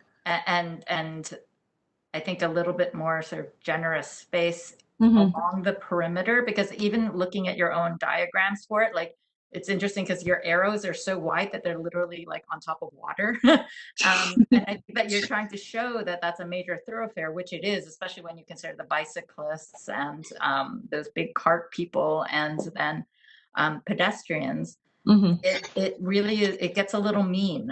And if it could be wider than that, I think that would be incredibly helpful. And then my last comment is just thank you all for everything that you guys do. I love the park. Our family loves the park. Everybody we know loves the park, and we try to spend as much time there as possible.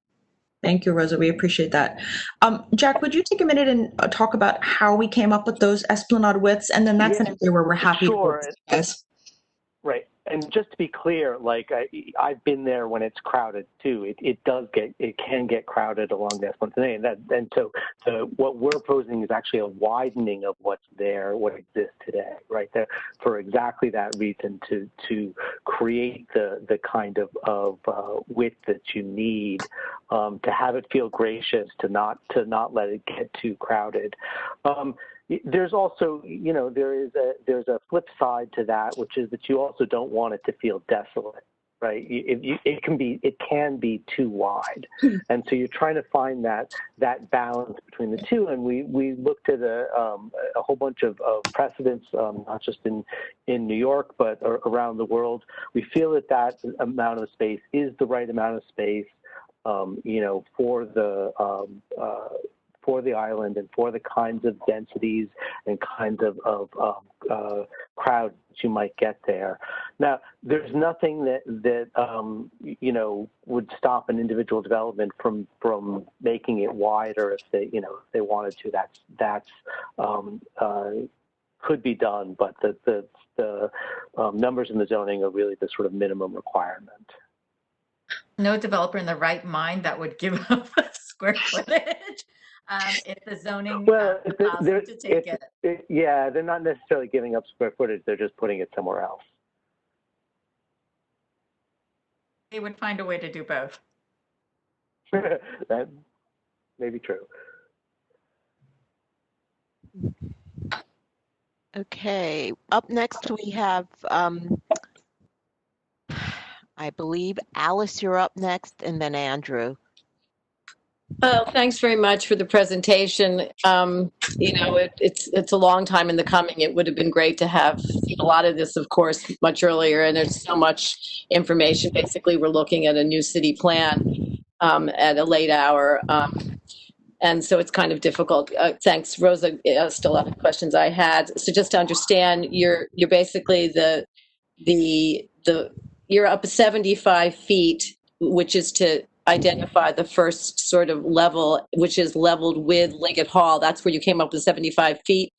And then we go up another 280 feet, I think it's 360 feet. You had mentioned you had 60 feet of mechanical space above the 300 feet. So we've got 280 above the 75. Is that about right? It's at 360 feet, these buildings. Yes, the top 20 feet, though, will not be the full extent of the top floor plate. It can only be as much as 50%. Right. Those are immense buildings. I thank you, Claire, for noting the sustainability and resiliency questions. Obviously, with the Climate Center, that's critical. So I'm going to ask that those that be covered at the next meeting, if you can add that on, because I think it's late to review that, but that's going to be critical to understand, of course. I have a million questions. I think I'm going to leave it. And Allison, I would say too that a lot of that, is not so much on the clock of the rezoning, because a lot of that stuff we can integrate into the sorry, it's late, what we put into the RFP as requirements and preferences. But yes, we will absolutely add that to the November 2nd agenda. I mean, I have questions about your design flood elevation. You have it at 4 feet. Is that right? Above? No, that's not the DFE. The DFEs on the island range or I should say the DFEs in this development zones on the South Island range from 12 to 15 feet. And so the +4 was meant to indicate on average across those development sites how much go above the existing grade. Yeah, I would think that'd be critical, and however this gets tapped. And also, we didn't hear anything about the north side of the island, really, in terms of how, what is going to be happening there, what can be built there, what's coming down the pike on that part of the island. I don't know tonight's night for that, but it would be good to know that. Yeah, well, I'll give you the high level tonight, and we'll definitely do that in more depth on November 2nd. So we do have, obviously, a lot of plans for the North Island. That's the historic core. These are beautiful old buildings that we want to preserve and bring back to life. A small portion of them are occupied today. We have released RFPs for some of the Nolan Park houses in the spring. We have a couple of RFPs coming out in the very near future, one for building 301 and then one later for building 140. We're holding a building for the expansion of the Harbor School. So we can walk through all that in detail on November 2nd, but that's core to what we're doing, and we work on that, now. And what is the height limit now and in the new zoning? It's the old zoning, but the zoning now. What's that part of the island? On the southern half? The northern. Oh, it's interesting. The reality is it would be nearly impossible to do any kind of new construction on the North Island because it's a landmark district.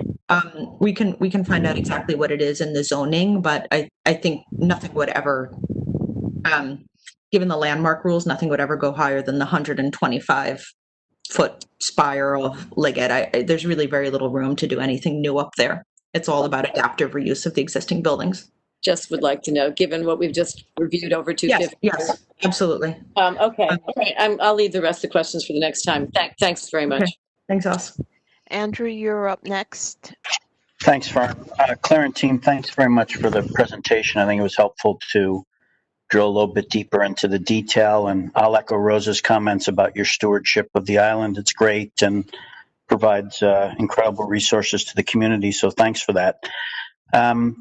3 quick questions, and I understand you might not have answers to them tonight, but I just wanted to put them out there.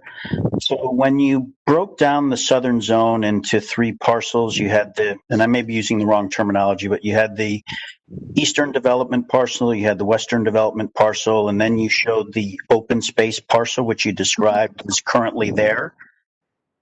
As part of this planning process, have you considered potential enhancements to the use of that open space parcel? Yeah, thanks for that question, Andrew.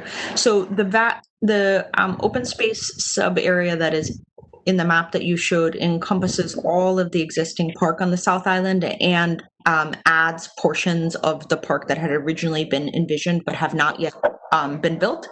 And so our intent is that, as funding becomes available, largely as a result of this work, that we will be able to continue to enhance the park that's there today and add new amenities, but also to build out those sections of the park that are yet to be realized, but that we're preserving in this open space area. Got it. Okay, thanks for that. Sure. And then as it relates to parcel W1, I wouldn't imagine, but I just wanted to ask, is there any encroachment of that development to the current ball fields that are there? Oh, no. In fact, W1 is, Sarah, stop me if I'm wrong, is actually a bit smaller than the site that's occupied by the glamping outfit and the zipline people today. That's right. There's a small portion that was allocated in the master plan to be realized as park space. So the actual footprint of W1 is smaller than what's currently fenced in, quote unquote, today. So I think you'll see a nice transition between the added transition between the development site and Got it. The play lawns. Okay, thank you. And then my final question, and again, you may not have an answer for this yet, but would there likely be loss of use of the island in connection with this project? No. Whether in whole or parcels or parts of it? No. One of the things about the island is that because those sites are basically fenced off now, it's going to be possible to stage and handle the construction within boundaries of those parcels. We don't see any loss of access. Got it. Okay, Fern, that's it for me. Thank you. Thank you, and thank you for those Thanks, Andrew. questions. Vicky, you're up next, and then Joe Lerner and Gerald Forsberg. Okay. It's close to 9:30, so just giving you a heads up. We still have one other long day. Yeah, we still have another topic, I think. So I just wanted to say that, it's a terrific presentation.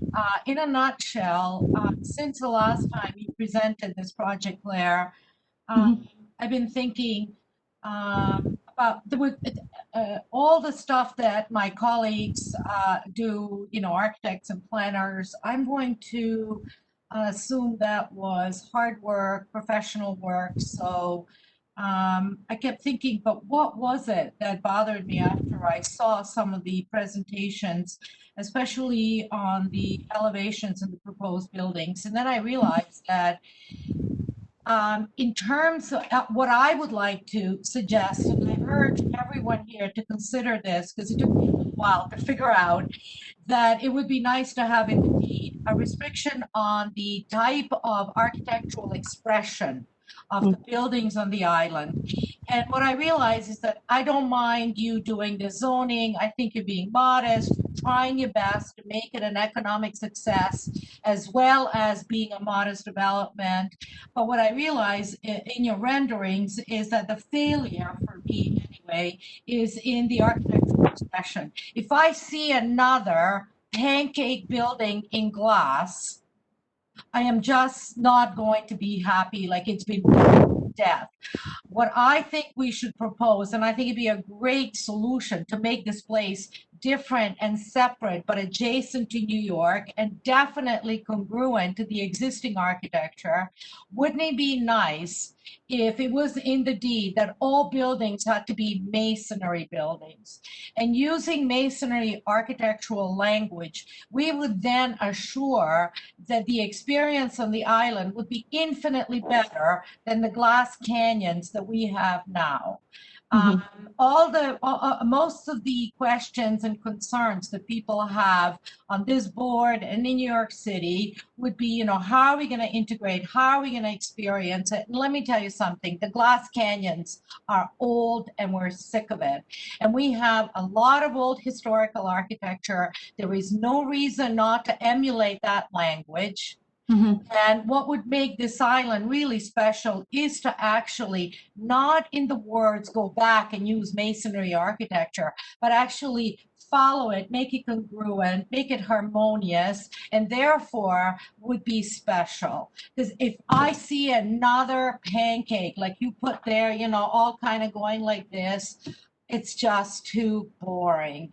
And I think you overlooked the architectural expression. I think everyone is concerned with zoning and the restrictions and all that stuff. But I think that the real crux of the issue here, after you do this proposal, is the architectural expression of the buildings. And also, that lastly puts me in this climate thing. How many glass buildings can we have fighting wind and water? And that was my suggestion. I really would like, as a New Yorker, to see a development that was not an emulation of a mini New York or, Hong Kong, just another bunch of glass towers populating the perimeter of this island. Wouldn't it be lovely to have something like Seaside in Florida, some kind of traditional language that was different? Thanks, Vicky. And, we're definitely going to be working on those sort of architectural design guidelines. Those need to go in the deed, because if you don't, what you're proposing now, as you and I know, is only a proposal. What actually gets built is going to be whatever it is, whatever star architects we hire. The only way to ensure that is to put it in the deed. I know it's difficult, but you know what? This is the time to do it. So thank you. Thanks, Vicky. We appreciate it. All right, thank you. Joe, you're up. Oops. Can you hear me? Yeah. Well, bravo, Vicky. We can always count on you. So my question is, how tall will the tallest building be according to your proposal? There are two places on the, there's one place on the island where the building proper can be 300 feet. And then with those sort of permitted obstructions, I guess it goes up to 360. And then one The second tallest place is the 300 feet. This is the Western Development Zone, but permitted obstructions only 40 feet, so up to 340. Those are the two highest points. And how many buildings can be built at the maximum of 300 feet? It's basically two. One on that eastern spot near Yankee Pier, and then one on the what we're calling parcel W1, which is the Western Development Zone. So does your zoning limit it to two, or you're thinking it might only be two?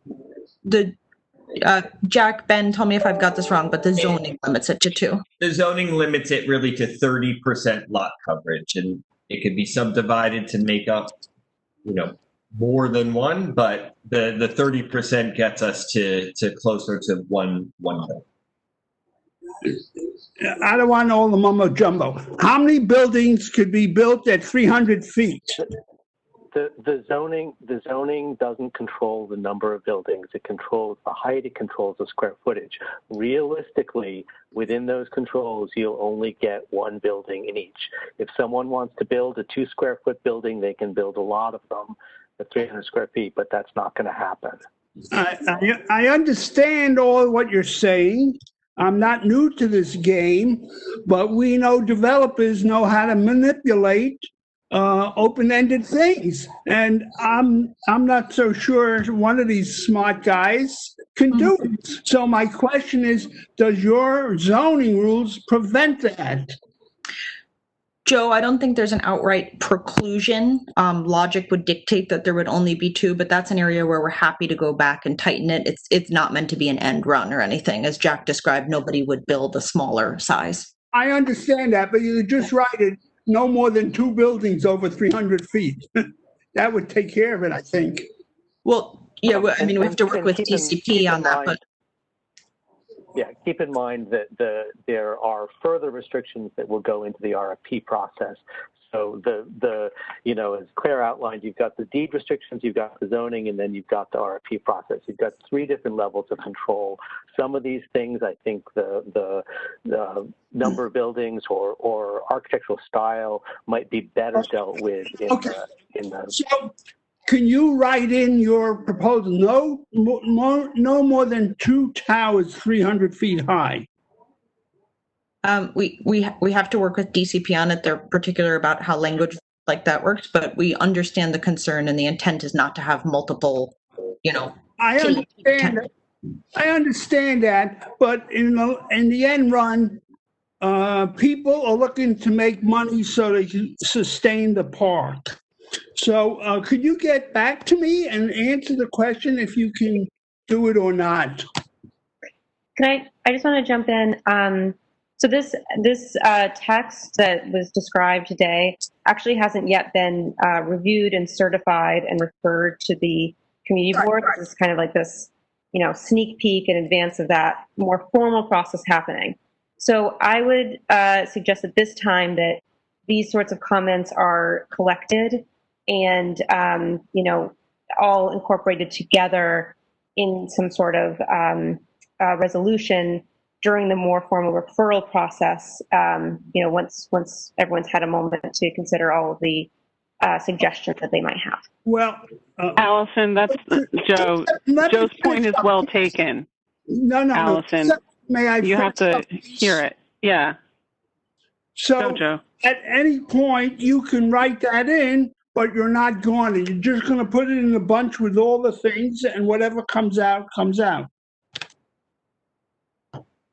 That's what Allison said. We're going to put everything. I'm simply suggesting that we capture this comment among I'm sure what will be many comments in the formal resolution process that will take place during the referral period.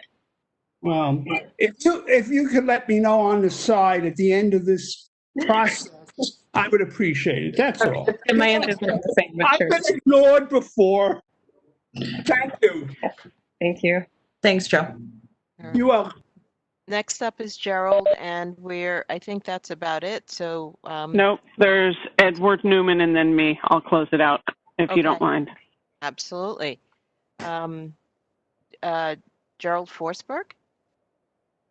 Hi, Fern. Thank you. I understand it's late here. I'm very happy that I'm not the last person to go, so I will try to keep it short. As a relative newcomer in the last several years to CB1, and then even a little more recent to Governor's Island, I just want to say that I guess I bring a little bit of a newer perspective. I toured the island a few years ago, and I have a family history of military background in Washington, D.C. I got very much interested in the original portion of the island, and understand that the southern portion of the island is also, a lot of fill from the subway days. My concern is, I know this is about zoning for potential development for the south portion of the island in order to generate revenues to make this viable. That's wonderful. I'm pro-development with that. At the same time, I'm wondering, my questions, I guess, are how many square feet of space are available in the historic north portion of the island? What's usable? What's the status of it? And I don't mean to, I'm getting over the three questions, Claire, so forgive me. It's okay. But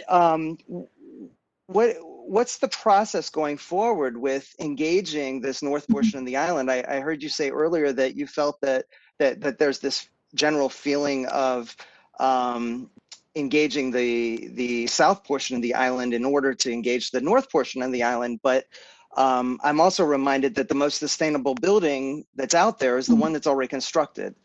That would be sort of my first series of questions, if you wouldn't mind. Yeah, please. So the north part of the island has 1.3 million square feet under roof. Of that, about 300,000 is occupied today. I would note that in that sort of revenue projection we showed, that includes full lease up of the North Island buildings. And just on a personal note, agree with you that adaptive reuse we should absolutely prioritize, and it's, I think everyone on this call's collective goal to see those brought back to life. Again, we've been, honestly, way before my time, GuyPAC and then the trust have worked very, very hard to get those buildings occupied. There's been extensive marketing. There've been numerous RFPs. We're currently engaging in a new round of RFPs. And also it's something we can do right now. So we do continue to work on it. And our hope is that as we're able to attract more users to the island in the form, in particular, of an educational anchor, that's going to generate demand from other types of users to adaptively reuse those buildings. The adaptive reuse of those buildings is also not a cheap proposition. When you actually look at the differential in cost between even building something new on the South Island and adaptive reuse, there really isn't much of one. So again, we're working very hard on that. It really is core to what we want to achieve out there, and we think it's a part of what makes the island what it is. So it would never be we don't imagine a world in which only the South Island is developed and the North Island's left sort of on its own. Thank you. And also then my other, I guess, series of questions, and I also want to take a step back and say, first off, it's amazing. This is a complex project. You and the entire trust and Jack and Ben, I think the other series of work, body of work that's been done is just enormous and really professional and amazing. So with that, I also wanted to ask in regards. Gerald? Can you hear me? We lost your audio. Broke off for a sec. Oh, am I back? Yeah. Okay. Yep. I'm not sure where you lost me, but what I was going to say is piggybacking on Vicky and a few others here. One of the things about New York City, I think, and is it's about I don't want to say brand is sort of a newer word, but identity.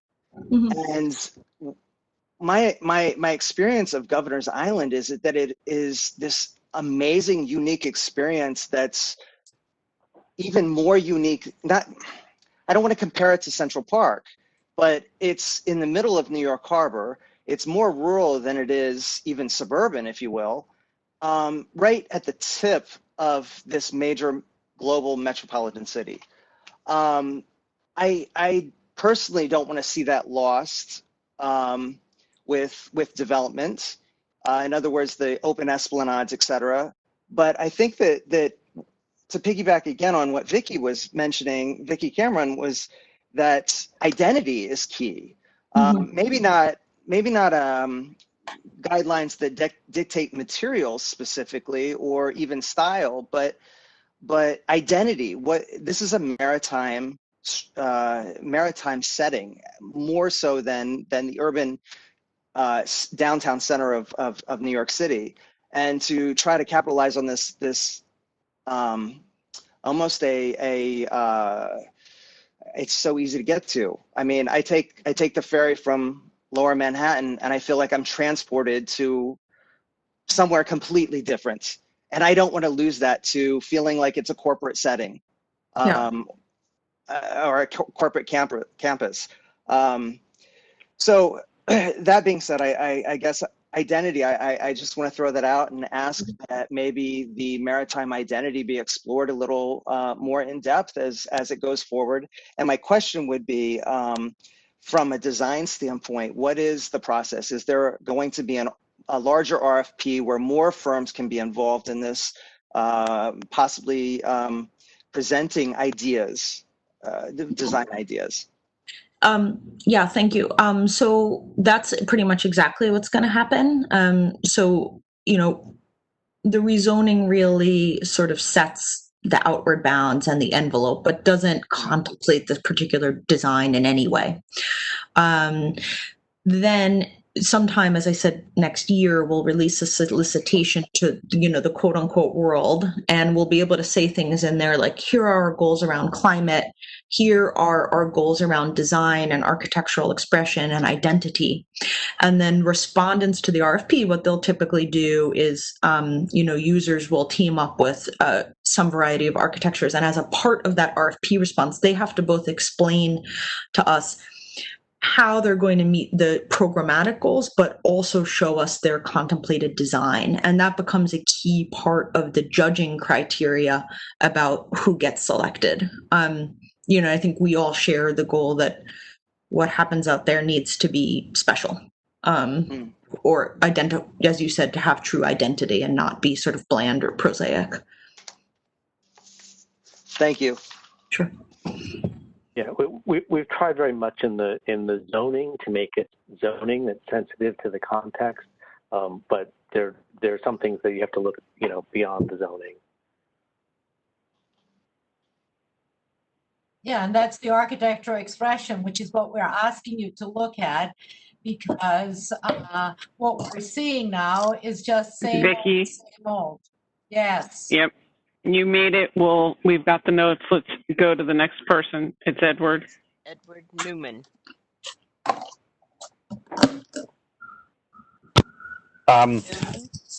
So hopefully you can hear me. I want to reiterate a comment I made in your previous meeting, which is that we truly support the work of the trust and this space. Just in the interest of time, I think what you should be aware of is a certain level of cynicism is here because there was an earlier presentation given by the Howard Hughes Corporation, who to all intents and purposes seem to have gone and adjusted what they've done compared to what they committed to, because it wasn't written down. And so, be aware of the fact that there is a fair amount of mistrust that corporations trying to make the most money that they can out of real estate investment may not quite adhere to nice guidelines that you put in front of them. I actually had a much simpler set of questions. I think it would be enormously helpful in this modern day of computer technology with CAD designs if you were to provide renderings from existing known view spots of what the new buildings would look like. Your presentation provides a picture of the hill with the Manhattan in the background. It would be actually enormously interesting to see what that view would look like with a 360 building sitting in front of it. because I think that would actually give people a much more realistic view of what the changes will do. And I mean this in the sense of we expect change. It has to be done. You need to make this financially viable. But I think it is also beneficial to help people transition to understand what this new space would look like. So I think my question maybe ask is, in a future presentation, also present views from various portions of the island with your existing CAD models that can be re-rendered from a different viewpoint very quickly. That gives a view. We hear you, Edward. We'll look into that and understand the request. I assume something like that. Have to look at cost and time, but that would be something that could be achieved by our November 9th presentation. I think it would help with you setting a balance between the rosy picture, a nice view of it, and the less positive. Sure. Then the second really question or ask is, what are you doing around eco-friendly guidelines or sound restrictions? So there's a building in downtown Manhattan that happens to be extraordinarily noisy. It has some old HVAC equipment in the roof of the space.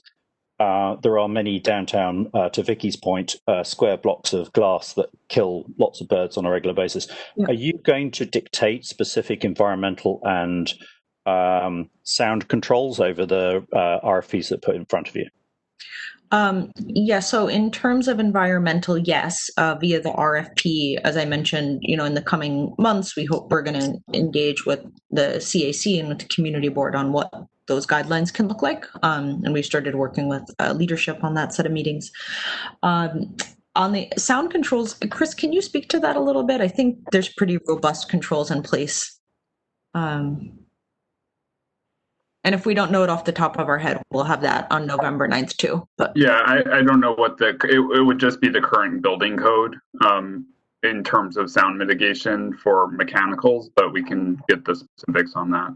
Okay, and the building that comes to mind may be beyond or before current code, so maybe it's code spec. Probably everything. I mean, if you follow building code today, you're basically achieving LEED Silver without doing anything extra. There's just been leaps and bounds on all the stuff. There's now code that you can't about exactly what you're describing, bird protection.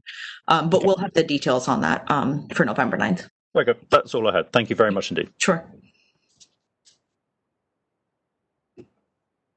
I think we're back to me, Claire.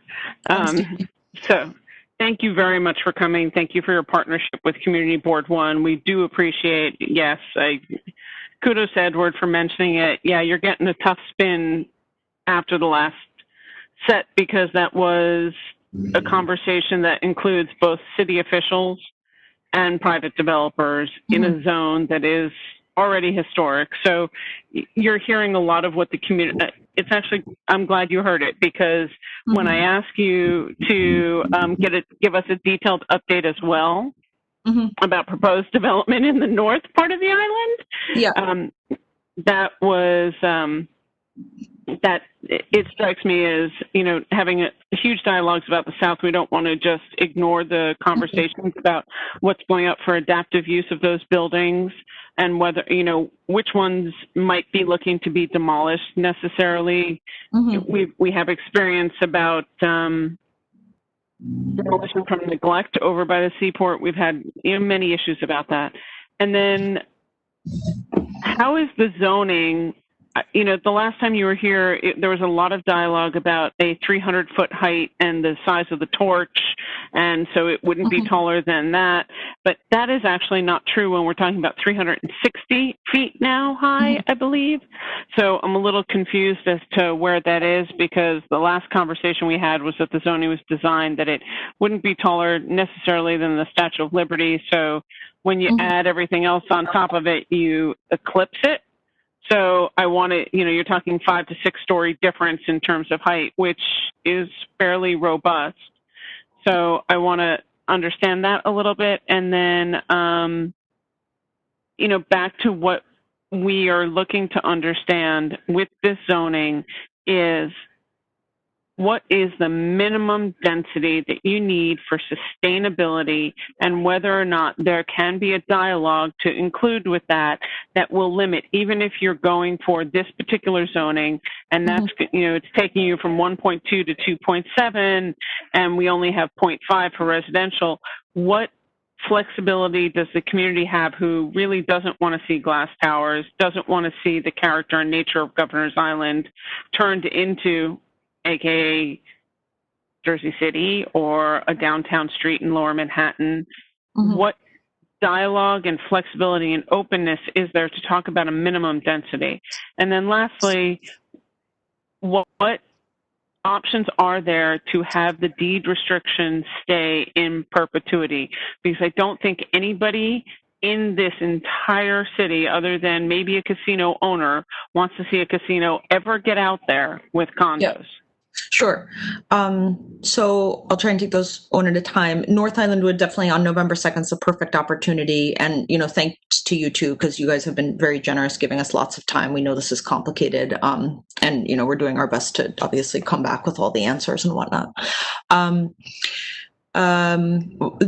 Just quickly, the North Island, 99% of the buildings are protected by landmarks. There's no contemplation to demolish any of them. There's one small garage or two small garages behind a building that are non-historic that I guess are technically eligible for demolition, but we will lay all that out in complete candor with you on November 2nd.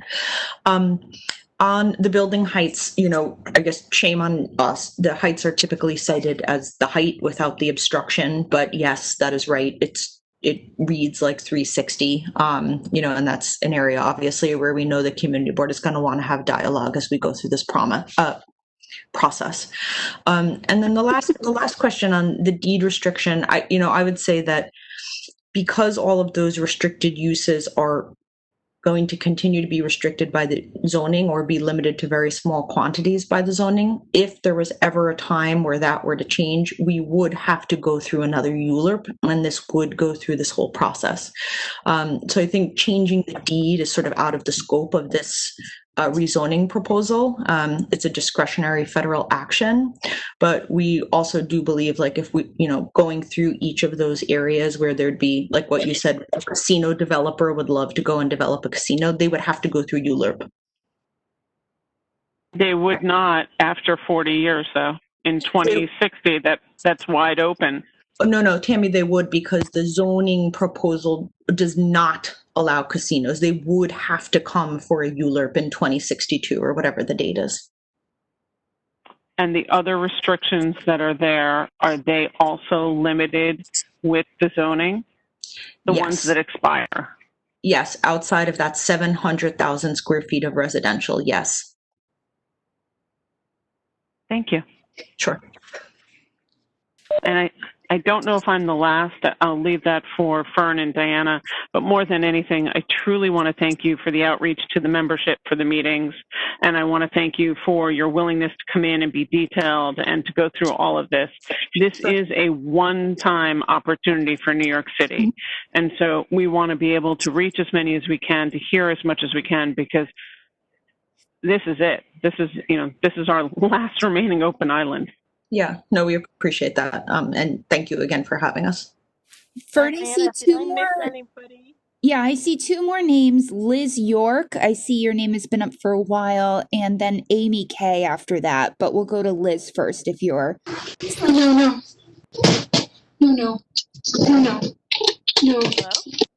Okay, that sounds like a no. Amy Kay, are you with us?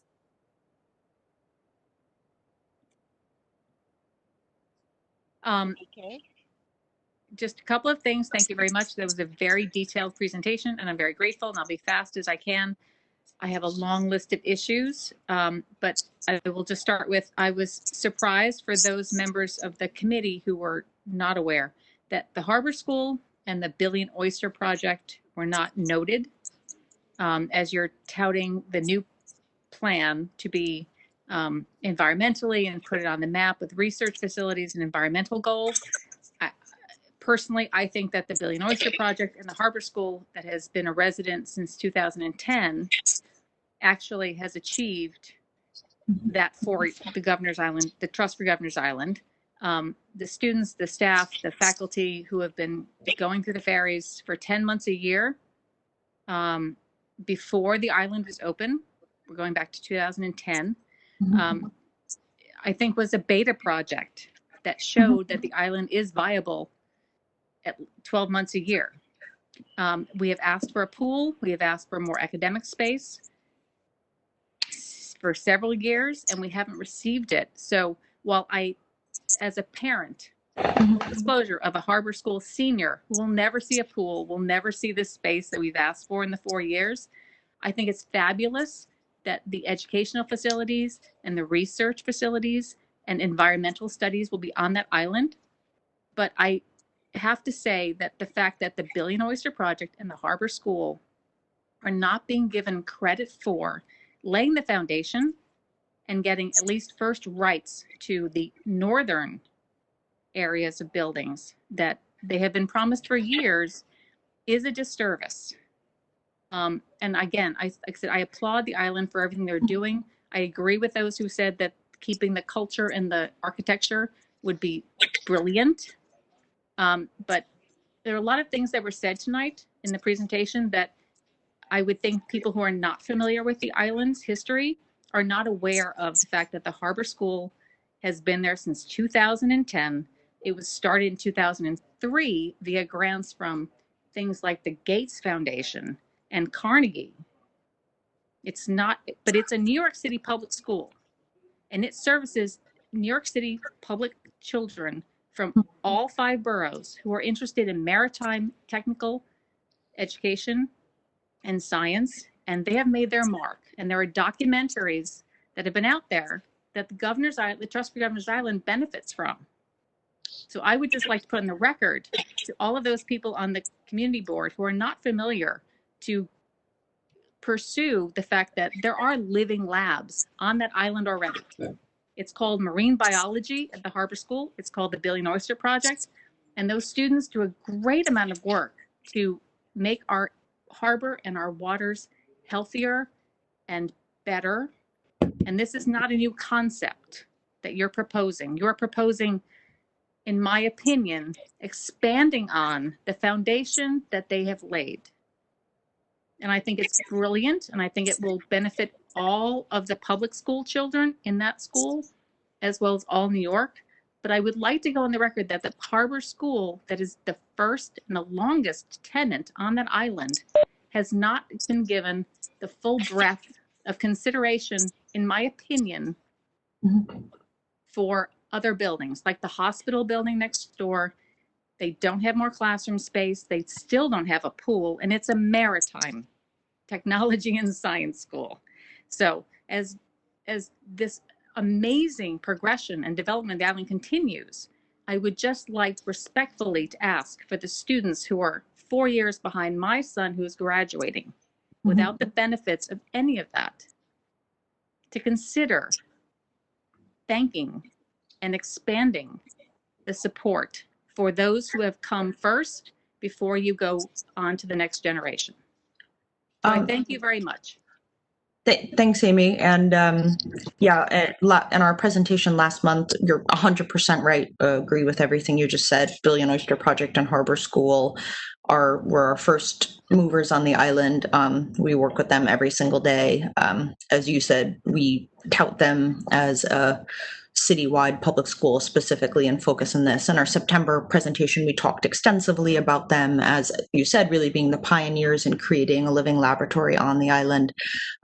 People today come and get to do hands-on work with Billion Oyster Project. The kids are out there all the time. We totally hear you. I do also want to note with respect to Harbor School expansion, I did, I think during the presentation, note that we are holding a building for that expansion. We have been for quite some time. We stand at the ready at any point. There's actually completed design for that building. So we're 1000% committed to that. Great. Claire, thank you so much for that. Just the fact you're saying that, because as you said, it's been a while, and it's been this is not the first time it's come before the community board, and I'm not just specifically talking about Harbor. I just would like the people who legacy. Yeah. Those people who are listening to this meeting who are new to it. Like, there is a legacy behind Governor's Island that has gotten into the place it is today. And I think I just would like to put on the record that acknowledgement and support of that is so important, as in anything with New York. it's a dynamic city. It constantly moves, but there are people who lay the foundation. So I'm grateful that you're acknowledging that, and whatever the trust can do for Harbor School is welcome. But again, what you're doing should be an expansion upon that foundation. And I think that's absolutely fabulous. I don't want it to be an expansion of something without that, because right now the students from Brooklyn can't come on a ferry. There's no ferry. Those students have to come to Manhattan to get via subway to get that ferry. So if you're going to open up the island, more ferries, more transportation, that benefits all of the residents of the island. That's fabulous. And I really do think it's great. Thank you. Thank you, Claire. I got one more message from Nan Richardson, and then I think that's it. Okay, we're at 10 o'clock. So Nan, if you have a question, can you please speak quickly? Yeah, I think it's been a long evening for all of you, and thank you for the opportunity to speak. And I'm just going to actually just follow on with Amy, because I too am a parent at the Harbor School.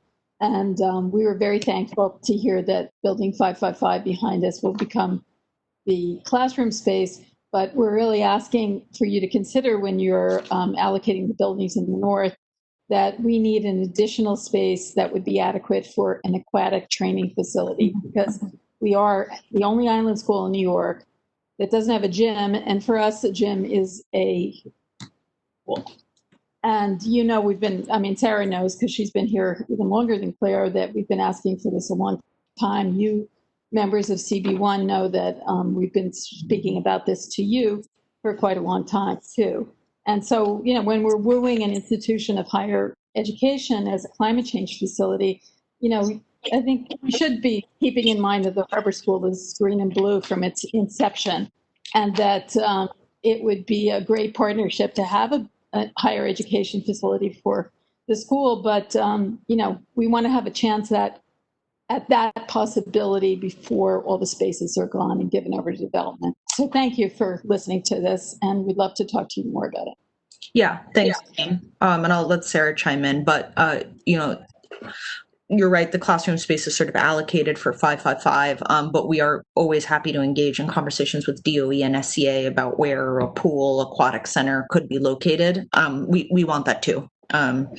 So as you said, happy to pick this up afterwards in partnership with Jeff or whoever the right folks are to think about, future facilities.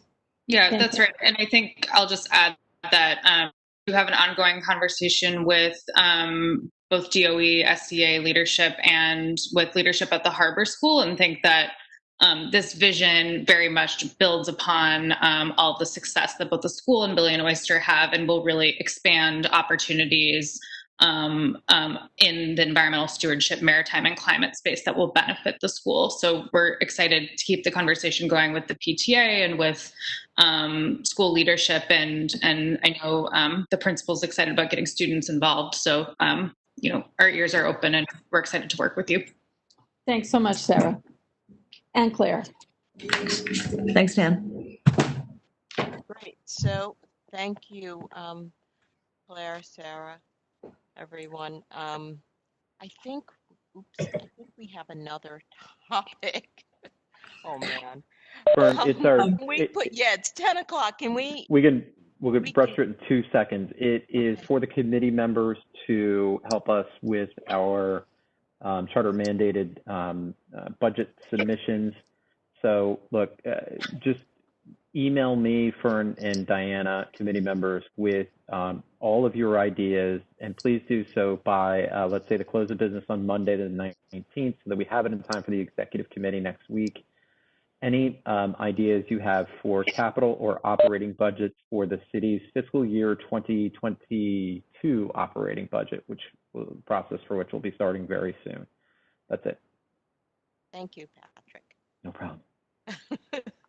And thank you all for your time. Sorry, the meeting ran a lot longer, but I think it was good conversation, and we needed to have it. So with that, I guess it's a wrap. Thanks, Fern. Bye, everybody. Thank you all. Thank you. Thanks, Bye. everybody. Thank you.